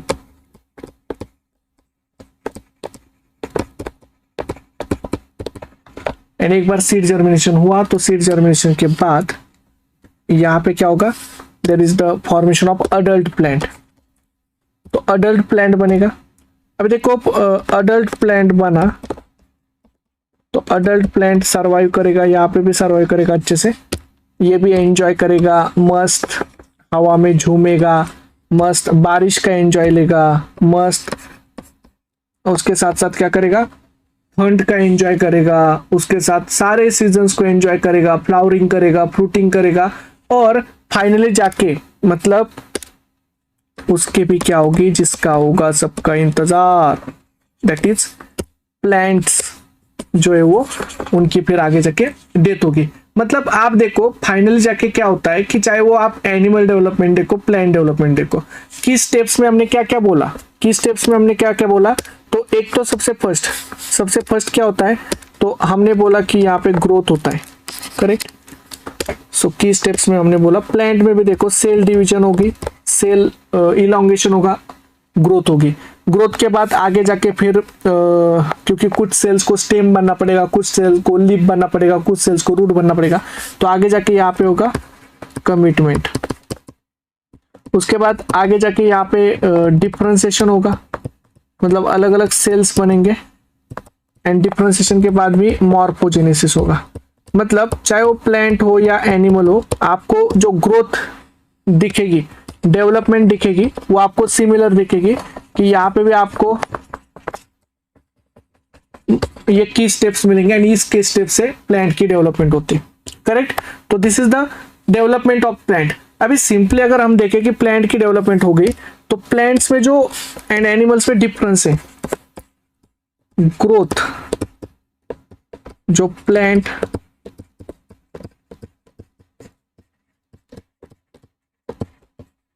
Early development में होता है,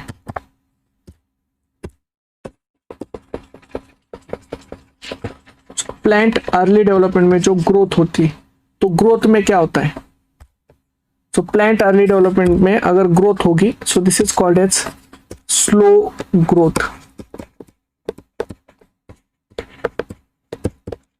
सो ग्रोथ जो होती है वो स्लोअर होती है. एंड स्लोअर ग्रोथ होती है, इसका मतलब क्या है, स्लोअर ग्रोथ मतलब यहाँ पे होता है normal cell cycle.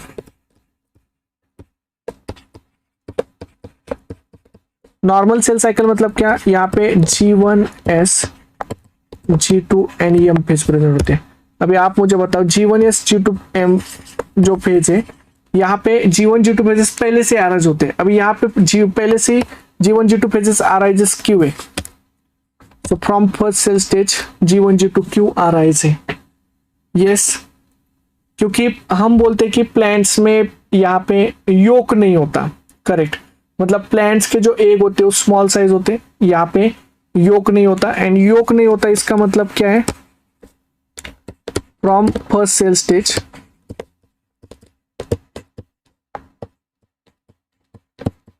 Zygotic genes express, first cell stage से ही जाइगोटिक जीन्स एक्सप्रेस होंगे, एंड इसलिए यहाँ पे योक नहीं होगा। अब योक क्यों नहीं होगा, योक क्यों नहीं होगा, एनिमल्स में तो इतना योग दिया हुआ है, प्लांट्स अपने एक को योग क्यों नहीं देते, जो आगे वाला जाइगोट है, क्योंकि एनिमल्स में हम बोलते हैं कि एनिमल्स के मतलब जो भी एनिमल्स होते हैं उनको अपने बच्चे की बहुत चिंता होती है, वो उनसे बहुत प्यार करते हैं, उनको बहुत उनकी चिंता होती है, इसीलिए एनिमल्स क्या करते हैं कि मतलब एनिमल को लगता है कि हाय रे मेरा बच्चा मेरे एग में वो कैसे रहेगा, क्या खाएगा, उसके ऊपर कौन ध्यान रखेगा, हाय रे मेरा सोनू, हाय रे मेरा मोनू, हाय रे मेरा चंगू, हाय रे मेरा मंगू, अरे वो कैसे रहेगा, वो क्या खाएगा, उसके ऊपर कौन ध्यान रखेगा, उसको खाना मिलेगा नहीं मिलेगा, इतनी चिंता मदर मतलब एनिमल्स इतने प्यार करते हैं बच्चों से, अरे रे पूरा एग भर के रखते हैं योग से, क्यों, क्योंकि हाय रे मेरा सोना, मतलब आप देखो ना कि ये कैसे रहेगा, इतने से एग में इतनी चिंता होती है, इतना प्यार, एंड इसलिए वो पहले से ही वो क्या करते हैं, पहले से ही एग को फुल भर के रखते हैं, क्योंकि इतना प्यार, हाय रे मेरा लाल, हाय रे मेरा मतलब लाल पीला नीला, करेक्ट, मतलब उनको मतलब हाय रे मेरा लल्ला बोलते हैं, हाय रे मेरा लल्ला, हाय रे मेरा बाबू, हाय रे मेरा दादू, हाय रे मेरा काकू, हाय रे मेरा मतलब पिल्लू, हाय रे मेरा चिंटू पिंटू टिंटू निंटू, और क्या होता है मंटू बंटू, क्या बोल सकते हैं पता नहीं, लेकिन आप देखो इतना सारा प्यार वो पहले से ही क्या होता है, पहले से ही उसको दिया जाता है योक में, क्योंकि एनिमल्स को अपने बच्चे की बहुत चिंता होती है। बट यही आप प्लांट्स में देखो तो प्लांट्स को अपने बच्चे की कोई फिक्र नहीं है, कोई चिंता नहीं है, वो अपने बच्चे के लिए कुछ नहीं रखते, योक नहीं रखते, क्यों, प्लांट तो उल्टा देखो, प्लांट को आपको मिलेगा अगर सीड भी बनता है ना, वो सीड तो पंछियों को बोल देते हैं कि इस सीड को है ना उड़ा के लेके जाना और दूर फेंकना, मेरे आसपास दिखना नहीं चाहिए, और इधर किसी को गिराना भी नहीं है, इंसेक्ट को पंछियों को उनको बोलते हैं दूर जाके फेंकना, ओके, और वो सीड को भी बोलते हैं आगे से अपना मुंह मेरे को मत दिखाइयो, ओके, अपना मुंह हरा लाल नीला पीला काला जो करना है करो, आसपास इधर घूमना ही नहीं है, समझ में, दैट इज मतलब प्लांट कुछ भी नहीं, मतलब प्यार ही नहीं है उनको कुछ भी उनके मतलब आप देखो ना प्लांट्स में आपको योक नहीं मिलेगा, क्योंकि योक वो डिपॉजिट नहीं करते, बट प्लांट्स में हम देखते हैं कि प्लांट्स में क्या होता है, जाइगोट स्मॉल साइज मतलब जो एग होते हैं स्मॉल साइज के होते हैं, उसमें कोई योक का डिपोजिशन नहीं होता, एंड इसीलिए यहाँ पे अभी बेचारा देखो प्लांट का जो छोटा सा बेबी है, प्लांट का जो छोटा बेबी है, आप देखना छोटा बेबी क्या करता है, उसको अगर जीना है, प्लांट का जो सीड होगा या उसको अगर जीना है फर्स्ट सेल स्टेज से, तो वो कैसे जिएगा, हाँ यस,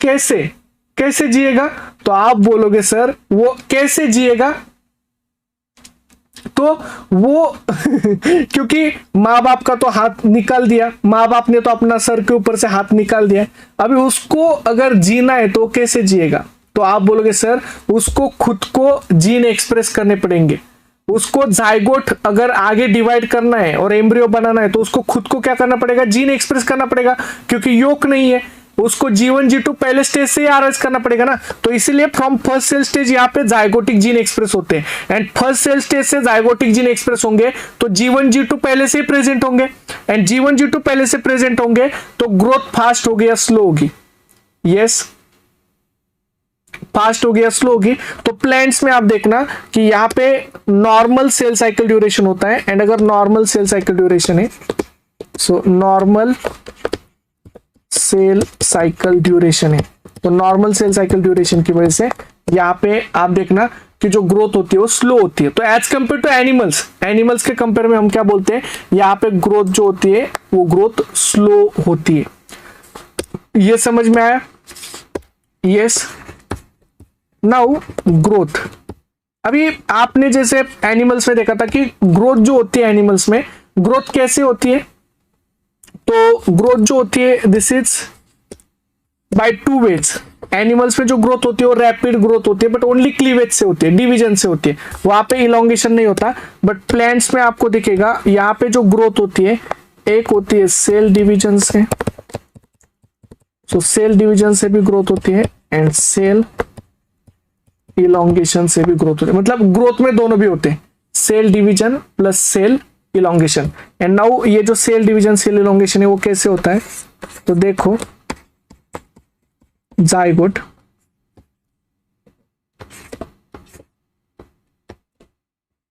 जब डिवाइड होगा तो दो सेल बनेंगे। अब ये दो सेल्स क्या करेंगे पता है, दो सेल्स इलोंगेशन करेंगे, फिर ये डिवाइड होंगे।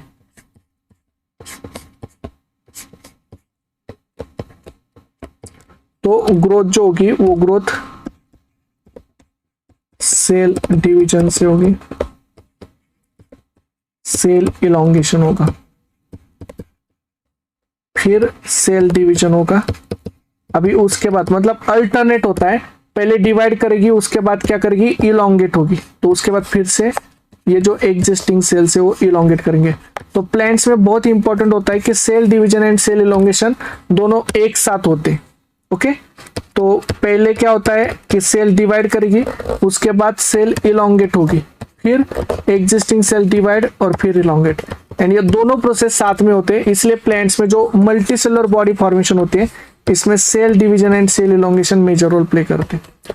तो ये बहुत इंपॉर्टेंट है कि cell division and cell elongation ये दोनों प्रोसेस काम करते हैं प्लांट्स में ग्रोथ में। ओके, डोलोना एनिमल्स में हमने लेटर स्टेजेस पे इलोंगेशन बोला है, पहले इलोंगेशन अपसेंट बोला है ना।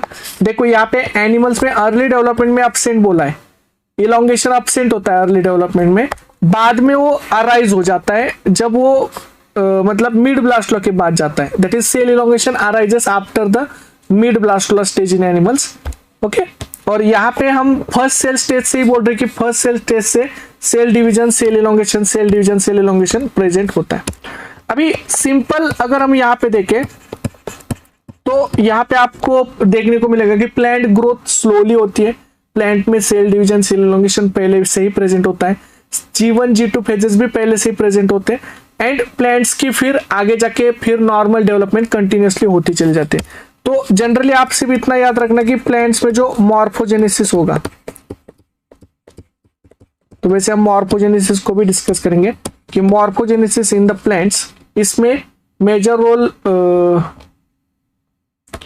क्या होता है, तो there is the organized cell division and cell elongation.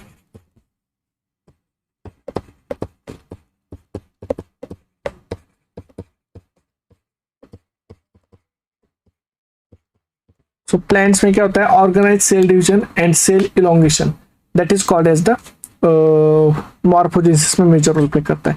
तो this is the difference between plants and animal development, कि हमने यहाँ पे प्लांट एंड एनिमल्स के डेवलपमेंट का डिफरेंस देखा। ओके, यहां तक समझ में आपको? यस, यहां तक समझ में आया? नाउ नेक्स्ट, अभी फॉर एग्जाम्पल अगर हम देखें कि ग्रोथ के टाइप्स कौन से होते हैं वो देखते हैं। सो ग्रोथ, तो फर्स्ट की स्टेप्स जो है हमारा, फर्स्ट की स्टेप है ग्रोथ। अभी ग्रोथ जो होता है, ग्रोथ मतलब क्या, तो ग्रोथ मीन्स जैसे हमने बोला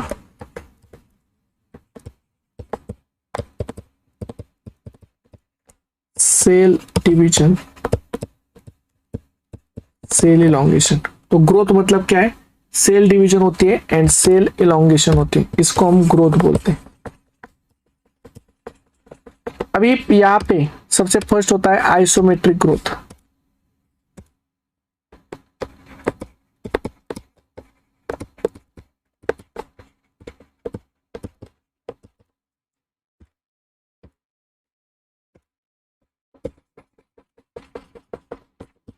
सो आइसोमेट्रिक ग्रोथ, अभी आइसोमेट्रिक ग्रोथ क्या होता है? आइसोमेट्रिक ग्रोथ मतलब सिंक्रोनाइज ग्रोथ।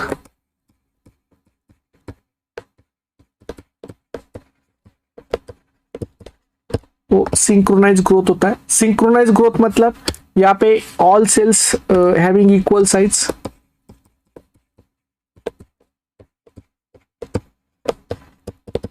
सभी सेल्स में इक्वल साइज होते हैं एंड इक्वल साइज होने की वजह से यहाँ पे क्या होता है? रेडियल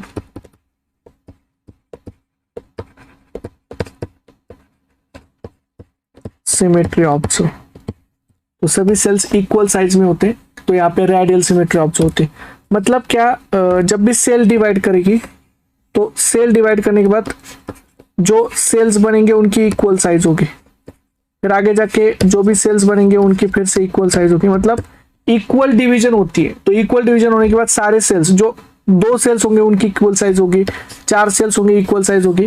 एंड अगर ऐसे ही इक्वल डिवीजन होती रहे, इक्वल मतलब दोनों भी सेल्स को सेम साइटोप्लाज्म कंट्रीब्यूट हो, मतलब 50-50%, तो इससे जो भी ग्रोथ होती है इससे सभी सेल्स की साइज इक्वल होती है। एंड अगर सभी सेल्स की साइज इक्वल होती है तो यहाँ पे जो एम्ब्रियो डेवलप होता है उस एम्ब्रियो का साइज अगर आप देखो तो एम्ब्रियो का साइज होता है रेडियल सिमेट्री में। तो इसको आप बोलते हो रेडियल सिमेट्री।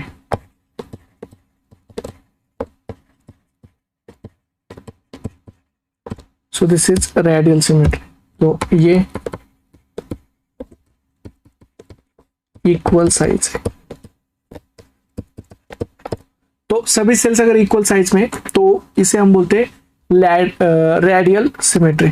अभी रेडियल सिमेट्री होगा तो यहाँ पे दिस इज मतलब फॉर एग्जांपल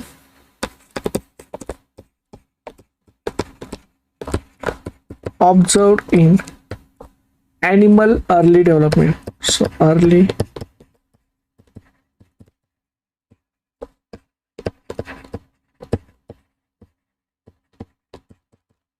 तो एनिमल्स के अर्ली डेवलपमेंट में ये ऑब्जर्व होती है आइसोमेट्रिक ग्रोथ।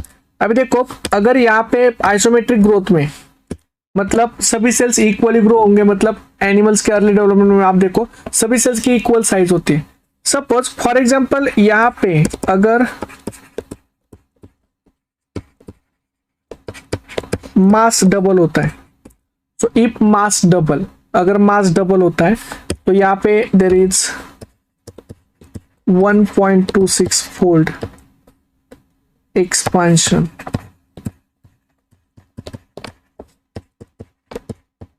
इन लेंथ। अगर मास डबल होता है तो 1.26 fold expansion in the length, मतलब लेंथ में जो एक्सपांशन होगा वो 1.26 फोल्ड होगा। ओके, तो यहाँ पे आइसोमेट्रिक ग्रोथ जो होता है जहां पे हम बोलते हैं कि इक्वल साइज में ग्रोथ होते हैं। मतलब फॉर एग्जांपल मैं आपको बताता हूं 1.26 फोल्ड कैसे काम करेगा। देखो सपोज 1 ग्राम मास है एंड 1 ग्राम की जो साइज है सपोज 1 सेंटीमीटर है, सेल की साइज 1 सेंटीमीटर है, लेंथ 1 सेंटीमीटर है एंड 1 ग्राम मास है। अगर ये 1 ग्राम मास 2 ग्राम हो गया तो 2 ग्राम मास होने के बाद सेल्स की लेंथ कितनी होगी? तो लेंथ कितनी होगी? 1 इंटू 1.26 फोल्ड। तो 1 इंटू 1.26, पहली जो लेंथ थी उसको 1.26 से मल्टीप्लाई करो, जो भी लेंथ होगी वो 1.26 सेंटीमीटर होगी, तो इतनी लेंथ में चेंज आएगा। मतलब मास डबल होने के बाद वॉल्यूम में लेंथ में कितना चेंज आएगा? तो ये 1.26 फोल्ड से चेंज आएगा। ये समझ में आया? यस। तो एग्जिस्टिंग जो लेंथ होगी उसको सिर्फ 1.26 कर दो, जो भी आंसर आएगा वो आपका फाइनल लेंथ होगा आफ्टर डबलिंग ऑफ मास, कि मास डबल होने के बाद इतना आंसर आना चाहिए। यहां तक समझ में आपको? हाँ, ओके। तो ये आइसोमेट्रिक ग्रोथ है। ओके शुभ लक्ष्मी, ये प्लांट डेवलपमेंट की बात नहीं कर रहा हूं मैं, उसमें अलग ग्रोथ मिलती है। ये आइसोमेट्रिक ग्रोथ मतलब सभी सेल्स इक्वल साइज होंगे तो आइसोमेट्रिक ग्रोथ। अभी देखो आइसोमेट्रिक के कंपेयर में और एक ग्रोथ होती है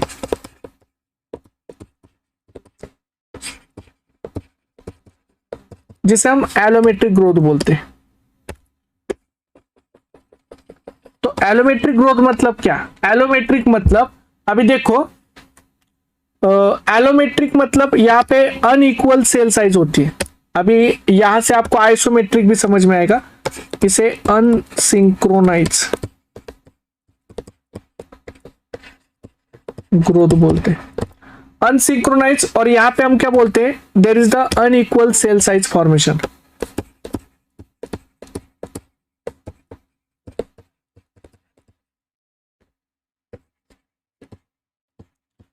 यहां पे हम क्या बोलते हैं? Unequal cell size formation. Unequal cell size मतलब यहां पे डिफरेंट सेल साइज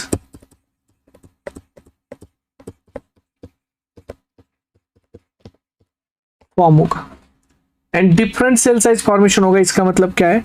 तो देखो यहां पे जाइगोट है, ये अपाइकल सेल, बेसल सेल,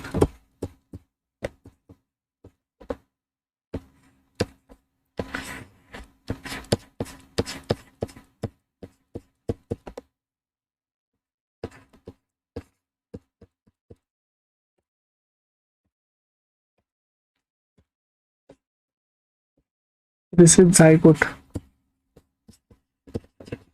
तो प्लांट्स में आपको क्या दिखाई देता है? अनइक्वल सेल साइज मिलती है क्या? फर्स्ट डिवीजन होने के बाद अपाइकल सेल स्मॉल बनती है, बेसल सेल लार्ज बनती है, फिर आगे जाके अनइक्वल सेल साइज में सेल्स मिलते हैं।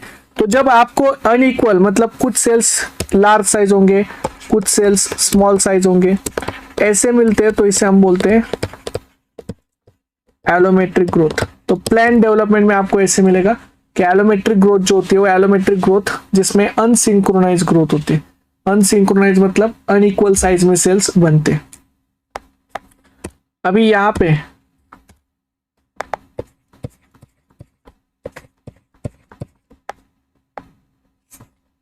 एनिमल्स में भी हम लेटर डेवलपमेंट में देखेंगे कि एनिमल्स में कुछ डिफरेंट टाइप के सेल्स बनते हैं।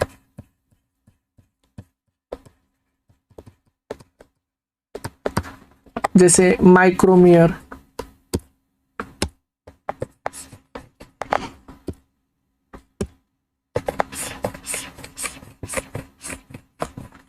तो ये देखो दिस इज मीसोमियर,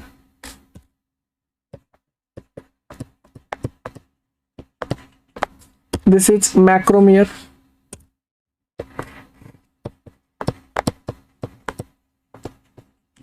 एंड माइक्रोमियर। तो ये हम सी अर्चिन में देखेंगे कि सी अर्चिन में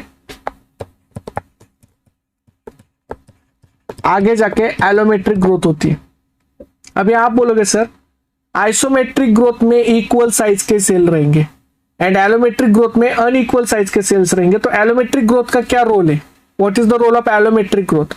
तो एलोमेट्रिक ग्रोथ का रोल क्या है? अगर आपको फॉर्मेशन करने डिफरेंट स्ट्रक्चर,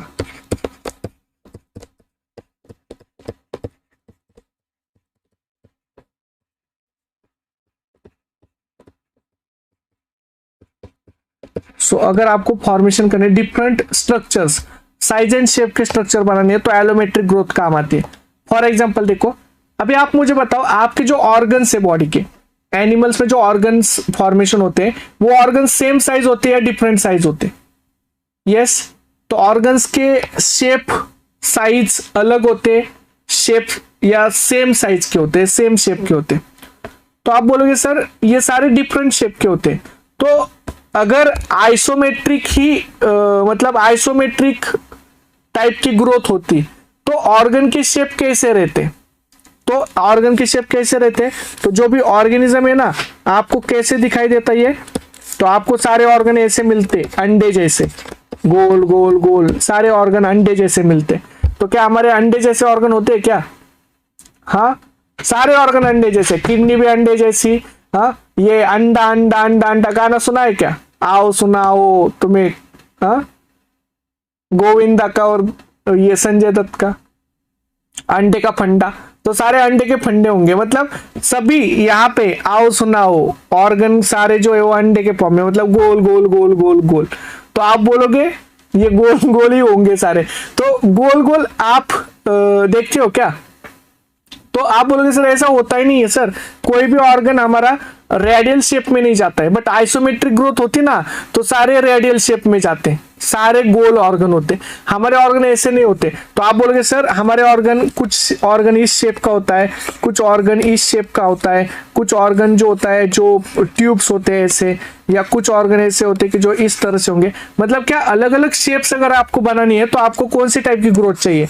एलोमेट्रिक और आइसोमेट्रिक। हाँ, चाहे प्लांट्स में भी अलग अलग स्ट्रक्चर बनानी है तो आपको कौन सी शेप चाहिए, कौन से चाहिए? तो एलोमेट्रिक। तो देखो एलोमेट्रिक ग्रोथ ये मेजर रोल प्ले करती है डिफरेंट स्ट्रक्चर फॉर्मेशन में, डिफरेंट रोल फॉर्मेशन है इसमें, ये मेजर रोल प्ले करती है एलोमेट्रिक ग्रोथ। यहां तक समझ में आया? Yes, okay. नाउ सेकेंड, यहां तक ये हुआ एलोमेट्रिक ग्रोथ। नाउ तीसरा जो होता है, तीसरा हम इसको बोलते हैं ना, अभी आपको आइसोमेट्रिक एंड एलोमेट्रिक का डिफरेंस पता चल गया होगा कि आइसोमेट्रिक एंड एलोमेट्रिक में क्या डिफरेंस है। जब आपको इक्वल साइज के सेल चाहिए तो आप वहां पे आइसोमेट्रिक ग्रोथ बोलना, जब अनइक्वल साइज के शेप मिल रहे हैं तो इसका मतलब वो एलोमेट्रिक ग्रोथ है। Okay, second, there is the determinate growth.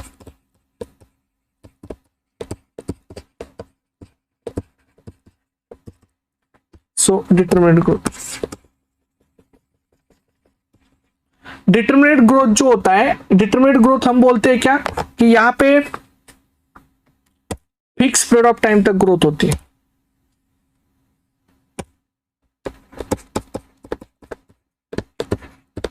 So fix period of time growth, and जो फिक्स पीरियड ऑफ टाइम तक ग्रोथ होती है, मतलब क्या फिक्स पीरियड ऑफ टाइम तक, मतलब कि यहाँ पे some cells divide fix period of time. So some cells divide fix period of time, and ये जो फिक्स पीरियड ऑफ टाइम तक होती है ये किस में दिखती है? जैसे एनिमल्स में दिखती है ना आपको, वर्टिब्रेट्स में। सो एनिमल्स, वर्टिब्रेट, कि जिसमें आपको फिक्स पीरियड ऑफ टाइम तक ग्रोथ मिलती है। अब ये जो फिक्स पीरियड ऑफ टाइम तक ग्रोथ है इसमें at one stage reach no growth. So at one stage reach no growth, मतलब आपको ग्रोथ देखने को नहीं मिलेगी, तो इसे हम बोलते हैं डिटरमिनेंट। डिटरमिनेंट मतलब कि फिक्स पीरियड ऑफ टाइम तक ग्रोथ होती है। अरे अभी तो स्टार्ट हुआ है क्लास, अभी क्या बस बस कर रहे हो? हाँ, अभी तो स्टार्ट हुआ है, अभी तो 1 घंटा भी नहीं होगा, अभी से बस बस करना स्टार्ट हुआ। नाउ दूसरा, दैट इज अनडिटरमिनेट ग्रोथ। और जब स्टार्ट नहीं हो रही थी तब चिल्ला रहे थे सर क्लास को क्यों नहीं ली, सर क्लास नहीं हो रही, सर क्लास स्टार्ट नहीं हुई, सर आप कहाँ पे गए थे, सर हम यहाँ पे थे, आप कहाँ पे थे, क्लास स्टार्ट नहीं हो रही थी, सर क्लास क्यों नहीं हुई थी स्टार्ट, सर क्लास तो हुई नहीं। वहां पे टेक्निकल पर पूरी टीम पागल हो गई मैसेज सुन सुन के, सर क्लास ही नहीं स्टार्ट हुई, सर क्लास ही नहीं स्टार्ट हुई, सर क्लास ही नहीं स्टार्ट हुई, सर कहाँ पे, सर हुआ ही नहीं स्टार्ट सर। हाँ, और यहाँ पे जब क्लास स्टार्ट, सर बस हो गया, सर बस हो गया, सर बस हो गया। अरे मैं यहाँ पे, मतलब उधर टेक्निकल टीम पागल, यहाँ पे मैं पागल, मतलब चल क्या रहा है ये? ये अच्छा है, मतलब जब पढ़ाओ तो बोलते बंद करो, मतलब बस हो गया अभी, सर कितना टाइम लोगे, सर कितने टाइम तक। मैं डाउट पूछता हूं तो कोई भी आंसर नहीं देता, ये मैसेज तो हर बार आता है, सर कितने टाइम तक लोगे, सर कब खत्म होगी। हाँ, आज तुम लोग नहीं पागल हो, तुम लोग नहीं पागल, पागल तो हम हैं। ओके ओके, तुम तो बहुत स्मार्ट हो, होशियार हो, तुम लोगों को पता है कहाँ पे मतलब क्या करना है। हाँ, 2 मिनट लेट हो गया तो वहां पे मैसेज का पूरा मतलब पहाड़ बन जाता है उधर टेक्निकल टीम पे। 2 मिनट, आप सिर्फ 2 मिनट, हाँ, यहाँ पे कोई भी टेक्निकल स्टार्ट करने में 2 मिनट लेट हो गया तो उधर टेक्निकल टीम पागल, उसको 2-3 दवाएं खानी पड़ती है दिमाग की, सिर की। ओके, वो तो क्रूसिन पे चल रही है गाड़ियां सारी वहां पे, क्योंकि वो बोलते हैं सर 1 मिनट लेट हुआ तो यहाँ पे पूरा मतलब फुल हो जाता है बॉक्स, चैट बॉक्स। हाँ, और यहाँ पे हमारा चैट बॉक्स फुल है, सर कितने बजे तक लोगे, सर कब खत्म होगा, सर कब होगा, सर कब तक होगा सर, हाँ सर कितना बचा है सर, हाँ सर भूख लगी है, सर नींद आ रही है, सर बाहर जाना है मुझे, कोई बोलता है सर डॉक्टर का अपॉइंटमेंट है सर, सर बोलता है सर कॉलेज में जाना है सर। अच्छा, मतलब हम ही खाली है, यस, मतलब हमें कुछ काम नहीं है, हाँ हम तो खाली है। ये मजा है, मतलब ये अच्छा है, हाँ। ना देखो अनडिटर्मिनेट ग्रोथ, अनडिटर्मिनेट ग्रोथ मतलब क्या, एज इंक्रीजिंग एज। तो यहां पे हम देखते कि as increasing age plant size increase, plant size increases, मतलब कंटिन्यूअसली हम बोलते हैं ना अनडिटर्मिनेट ग्रोथ, मतलब अनडिटर्मिनेट मतलब कंटिन्यूअस थ्रू आउट लाइफ। आप देखते हो ना प्लांट्स में थ्रू आउट लाइफ ग्रोथ होती है, मतलब थ्रू आउट लाइफ ग्रोथ, मतलब ये बहुत बड़ी एबिलिटी वैसे थ्रू आउट लाइफ ग्रोथ करना है तो मतलब इसके लिए आपके पास कुछ होना चाहिए, स्पेशल होना चाहिए, ऐसा गिफ्ट होना चाहिए, एंड वो भी गॉड्स गिफ्टेड, मतलब गॉड की अगर आपके ऊपर बहुत मतलब क्या बोलते हैं कृपा दृष्टि हुई तो ये आपको भी मिल सकता है। जैसे प्लांट्स पे गॉड, जैसे मुझे पता नहीं प्लांट्स ने ऐसा क्या कर्म किए थे या ऐसे कौन सी तपश्चर्या की थी कि मतलब गॉड भगवान उसके ऊपर फिदा हो गए और प्लांट को बोले कि भाई तुम्हें जितना चाहे उतना ग्रो, तुम थ्रू आउट लाइफ ग्रो हो सकते हो, तुम्हें जितना चाहे उतना ग्रो हो जाओ, कोई बात नहीं। कैसे फिदा हो गए इतने भगवान उसके ऊपर पता नहीं, उसको टोटी पोटेंसी थी। तो प्लांट्स में आप थ्रू आउट लाइफ ग्रोथ देखते हो, प्लांट्स को टोटी पोटेंट देखते हो, ओके। और मतलब सब कुछ, मतलब प्लांट्स में इतने प्रॉपर्टीज दिए कि जो एनिमल्स को नहीं दिए।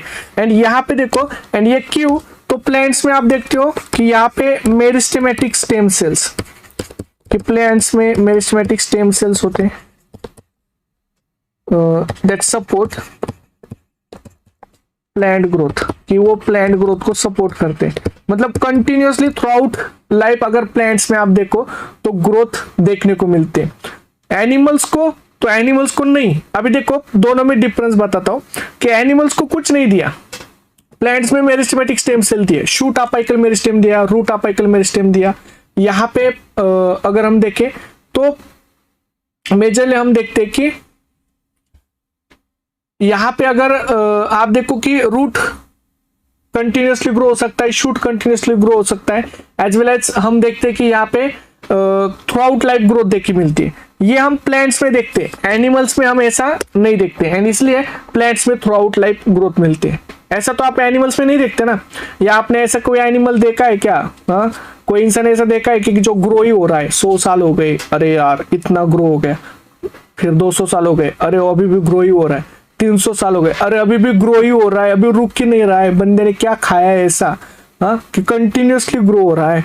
मतलब आप देखना, ऐसा आप एनिमल्स में नहीं देखोगे ना, लेकिन प्लांट्स के जो बड़े बड़े प्लांट्स होते हैं, बड़े बड़े प्लांट्स को आप देखते हो ना, बड़े बड़े प्लांट्स आपको 100 साल का प्लांट मिलेगा, 200 का मिलेगा, 300 का मिलेगा। बहुत बड़े बड़े भी प्लांट्स होते हैं कि जो बहुत सालों से जो ग्रो कर रहे, थ्रू आउट लाइफ ग्रो कर रहे, तो it is due to the undeterminate growth, undeterminate, और इसे इनडिटर्मिनेट लिखो, indeterminate, indeterminate growth, okay. And next that is the और एक, जैसे हम एक यूनिक एबिलिटी हम देखते हैं इनडिटर्मिनेट ग्रोथ में, हम क्या बोलते हैं, रीजनरेशन ऑफ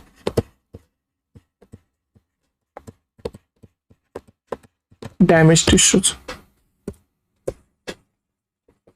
मतलब और एक एबिलिटी है कि रीजनरेशन की एक एबिलिटी होती है, ये भी इनडिटर्मिनेट ग्रोथ में आते हैं।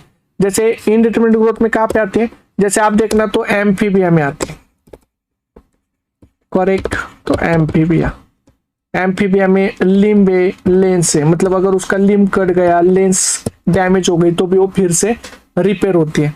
इवन लिजार्ड है, तो लिजार्ड की टेल है वो भी फिर से आती है, मतलब लिजार्ड की टेल होती है, एज वेल एज हाइड्रा है एंड मैमिलियन लीवर है। तो इनमें अलग अलग टाइप के आप देखते हो रीजनरेशन, मतलब जैसे एम्फीबिया में लिम्ब कट होता है, लेंस का कोई प्रॉब्लम होता है तो उसको कोई टेंशन नहीं होता है। ओके, वो लिम्ब फिर से रीजनरेट होता है, वहां पे रीजनरेशन की एबिलिटी होती है। इवन आप देखना लिजार्ड की टेल, जैसे छिपकली आपको दिखी, आपको बहुत गुस्सा आया उसके ऊपर, आपको तो ऐसा मन किया कि इसका तो मैं गला ही मतलब पूरा मतलब उसको मतलब मार ही डालू, मैं उसको छोड़ूंगी नहीं, मेरे घर में छिपकली कैसे आई यार, आप उसको मारने के लिए उसके पीछे दौड़े और आपने उसको मतलब मारने का ट्राई किया। तो छिपकली भी बहुत होशियार होती है, वो क्या करती है, पूंछ कट जाती है उसकी और पूंछ नीचे गिरती है और हम उसकी पूंछ की तरफ देखते बैठते, तब तक तो छिपकली चली जाती है। ओके, और छिपकली आपको देख के क्या बोलती है पता है, बोलती है इसमें क्या है, एक पूंछ है ना, तो ये तो चली गई तो भी चलेगा, मेरे को तो नहीं आ जाएगी, उसमें क्या है। तो वो आपके सामने से ऐसे कॉलर टाइट वगैरह करके क्या कर देगी, चली जाएगी। ओके, क्यों, क्योंकि उसको पता है कि उसके टेल में एबिलिटी है, कटा हुआ पोर्शन फिर से क्या हो जाएगा, रीजनरेट हो जाएगा। जैसे छिपकली को देख के अगर मैं करूं कि सपोज छिपकली को मैंने देखा, इसकी तो पूंछ कट गई, इसको तो फिर से पूंछ आई। ओके, एम्फीबिया का लिम्ब देखा, लिम्ब कट गया फिर से आ गया, और इनको देख के मैंने क्या किया, मेरा हाथ काट लिया सपोज, और मैं देखते बैठा उस हाथ की तरफ कि इनका अगर आ सकता है तो मेरा भी तो आ ही सकता है, पता है, इनका अगर आएगा तो मेरा भी तो आ ही सकता है, और मैंने हाथ कट किया और मैं हाथ की तरफ देखते बैठा, तो क्या होगा, हाँ तो आप बोलोगे अभी कट गया ना, अभी गया, अब तो गया, अब तो गया, अब तो नहीं आएगा अब तो कुछ नहीं होने वाला, मतलब क्या वो नहीं आएगा वापस। तो हमारे केस में हाँ, तो आप बोलोगे सर आप तो ठाकुर बन गए फिर शोले के, अब तो फिर हो गया कल्याण, मतलब अभी वो वापस नहीं आने वाला। That is called as what, कि वही चीज है, मतलब कुछ एनिमल्स में आपको देखने को मिलेगा कि ये रीजनरेशन की एबिलिटी होती है, ये भी यूनिक एबिलिटी है कि जो स्पेसिफिक है, मतलब वो उनमें ही है, बाकी किस में नहीं है। ओके, तो इसलिए यहां पे हम बोलते हैं कि रीजनरेशन ऑफ डैमेज टिश्यू ये अनडिटरमिनेट ग्रोथ का एग्जाम्पल है। यहां तक समझ में आपको, यस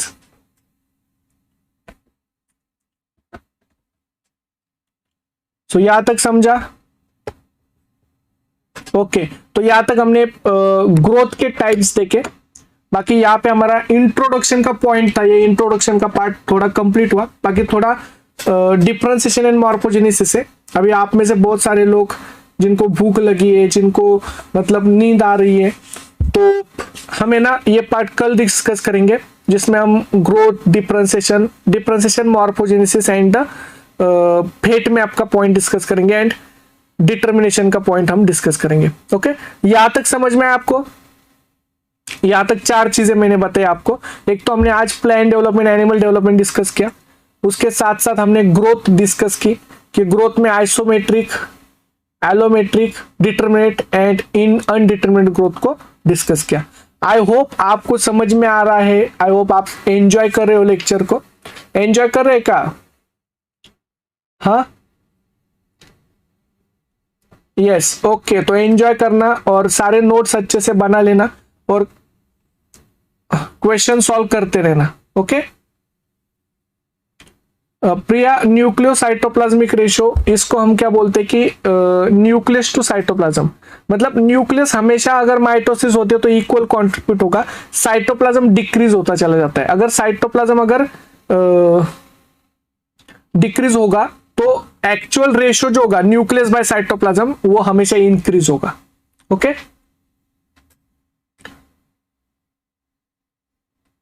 हाँ, ओके, वेरी गुड, तो एंजॉय करना अच्छे से एंड क्वेश्चन सॉल्व करते रहना। ओके, और नोट्स अच्छे से बना लेना, शॉर्ट नोट्स का आगे जाके बता दूंगा मैं कैसे बनाने। यस, तो यहां तक समझ में आपको?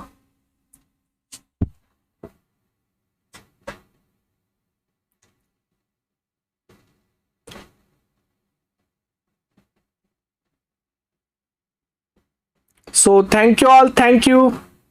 कल की टाइमिंग 11 बजे होगी, ओके 11 से ही होगा, 11 से आगे जाके हमारा लेक्चर होगा। सो thank you all, thank you.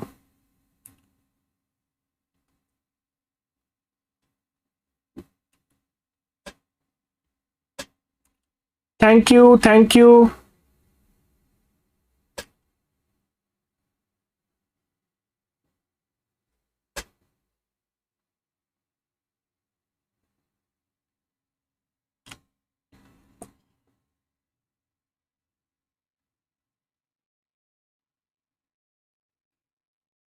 एक बजे तक नहीं होता शिका कुछ पढ़ा के, हमारा क्लास 2.5 घंटे का भी होगा तो भी 2 बज जाएंगे, ओके। तो 2 बजे मिनिमम होगा, 2 बजे तक क्लास होगा, क्योंकि पढ़ने के लिए बहुत सारे पॉइंट्स है, वो इतनी जल्दी कंप्लीट नहीं होते।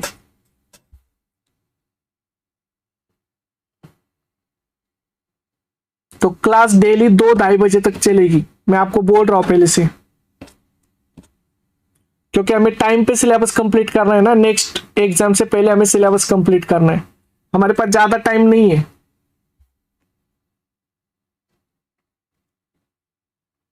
Okay. So thank you all, thank you. बाकी हम कल मिलते हैं, नेक्स्ट टॉपिक पढ़ेंगे।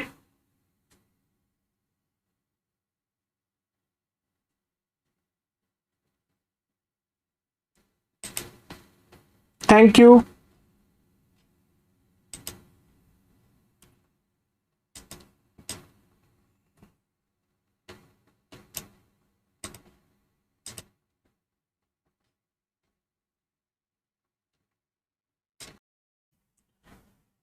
सो आज हम डिस्कस करें हमारा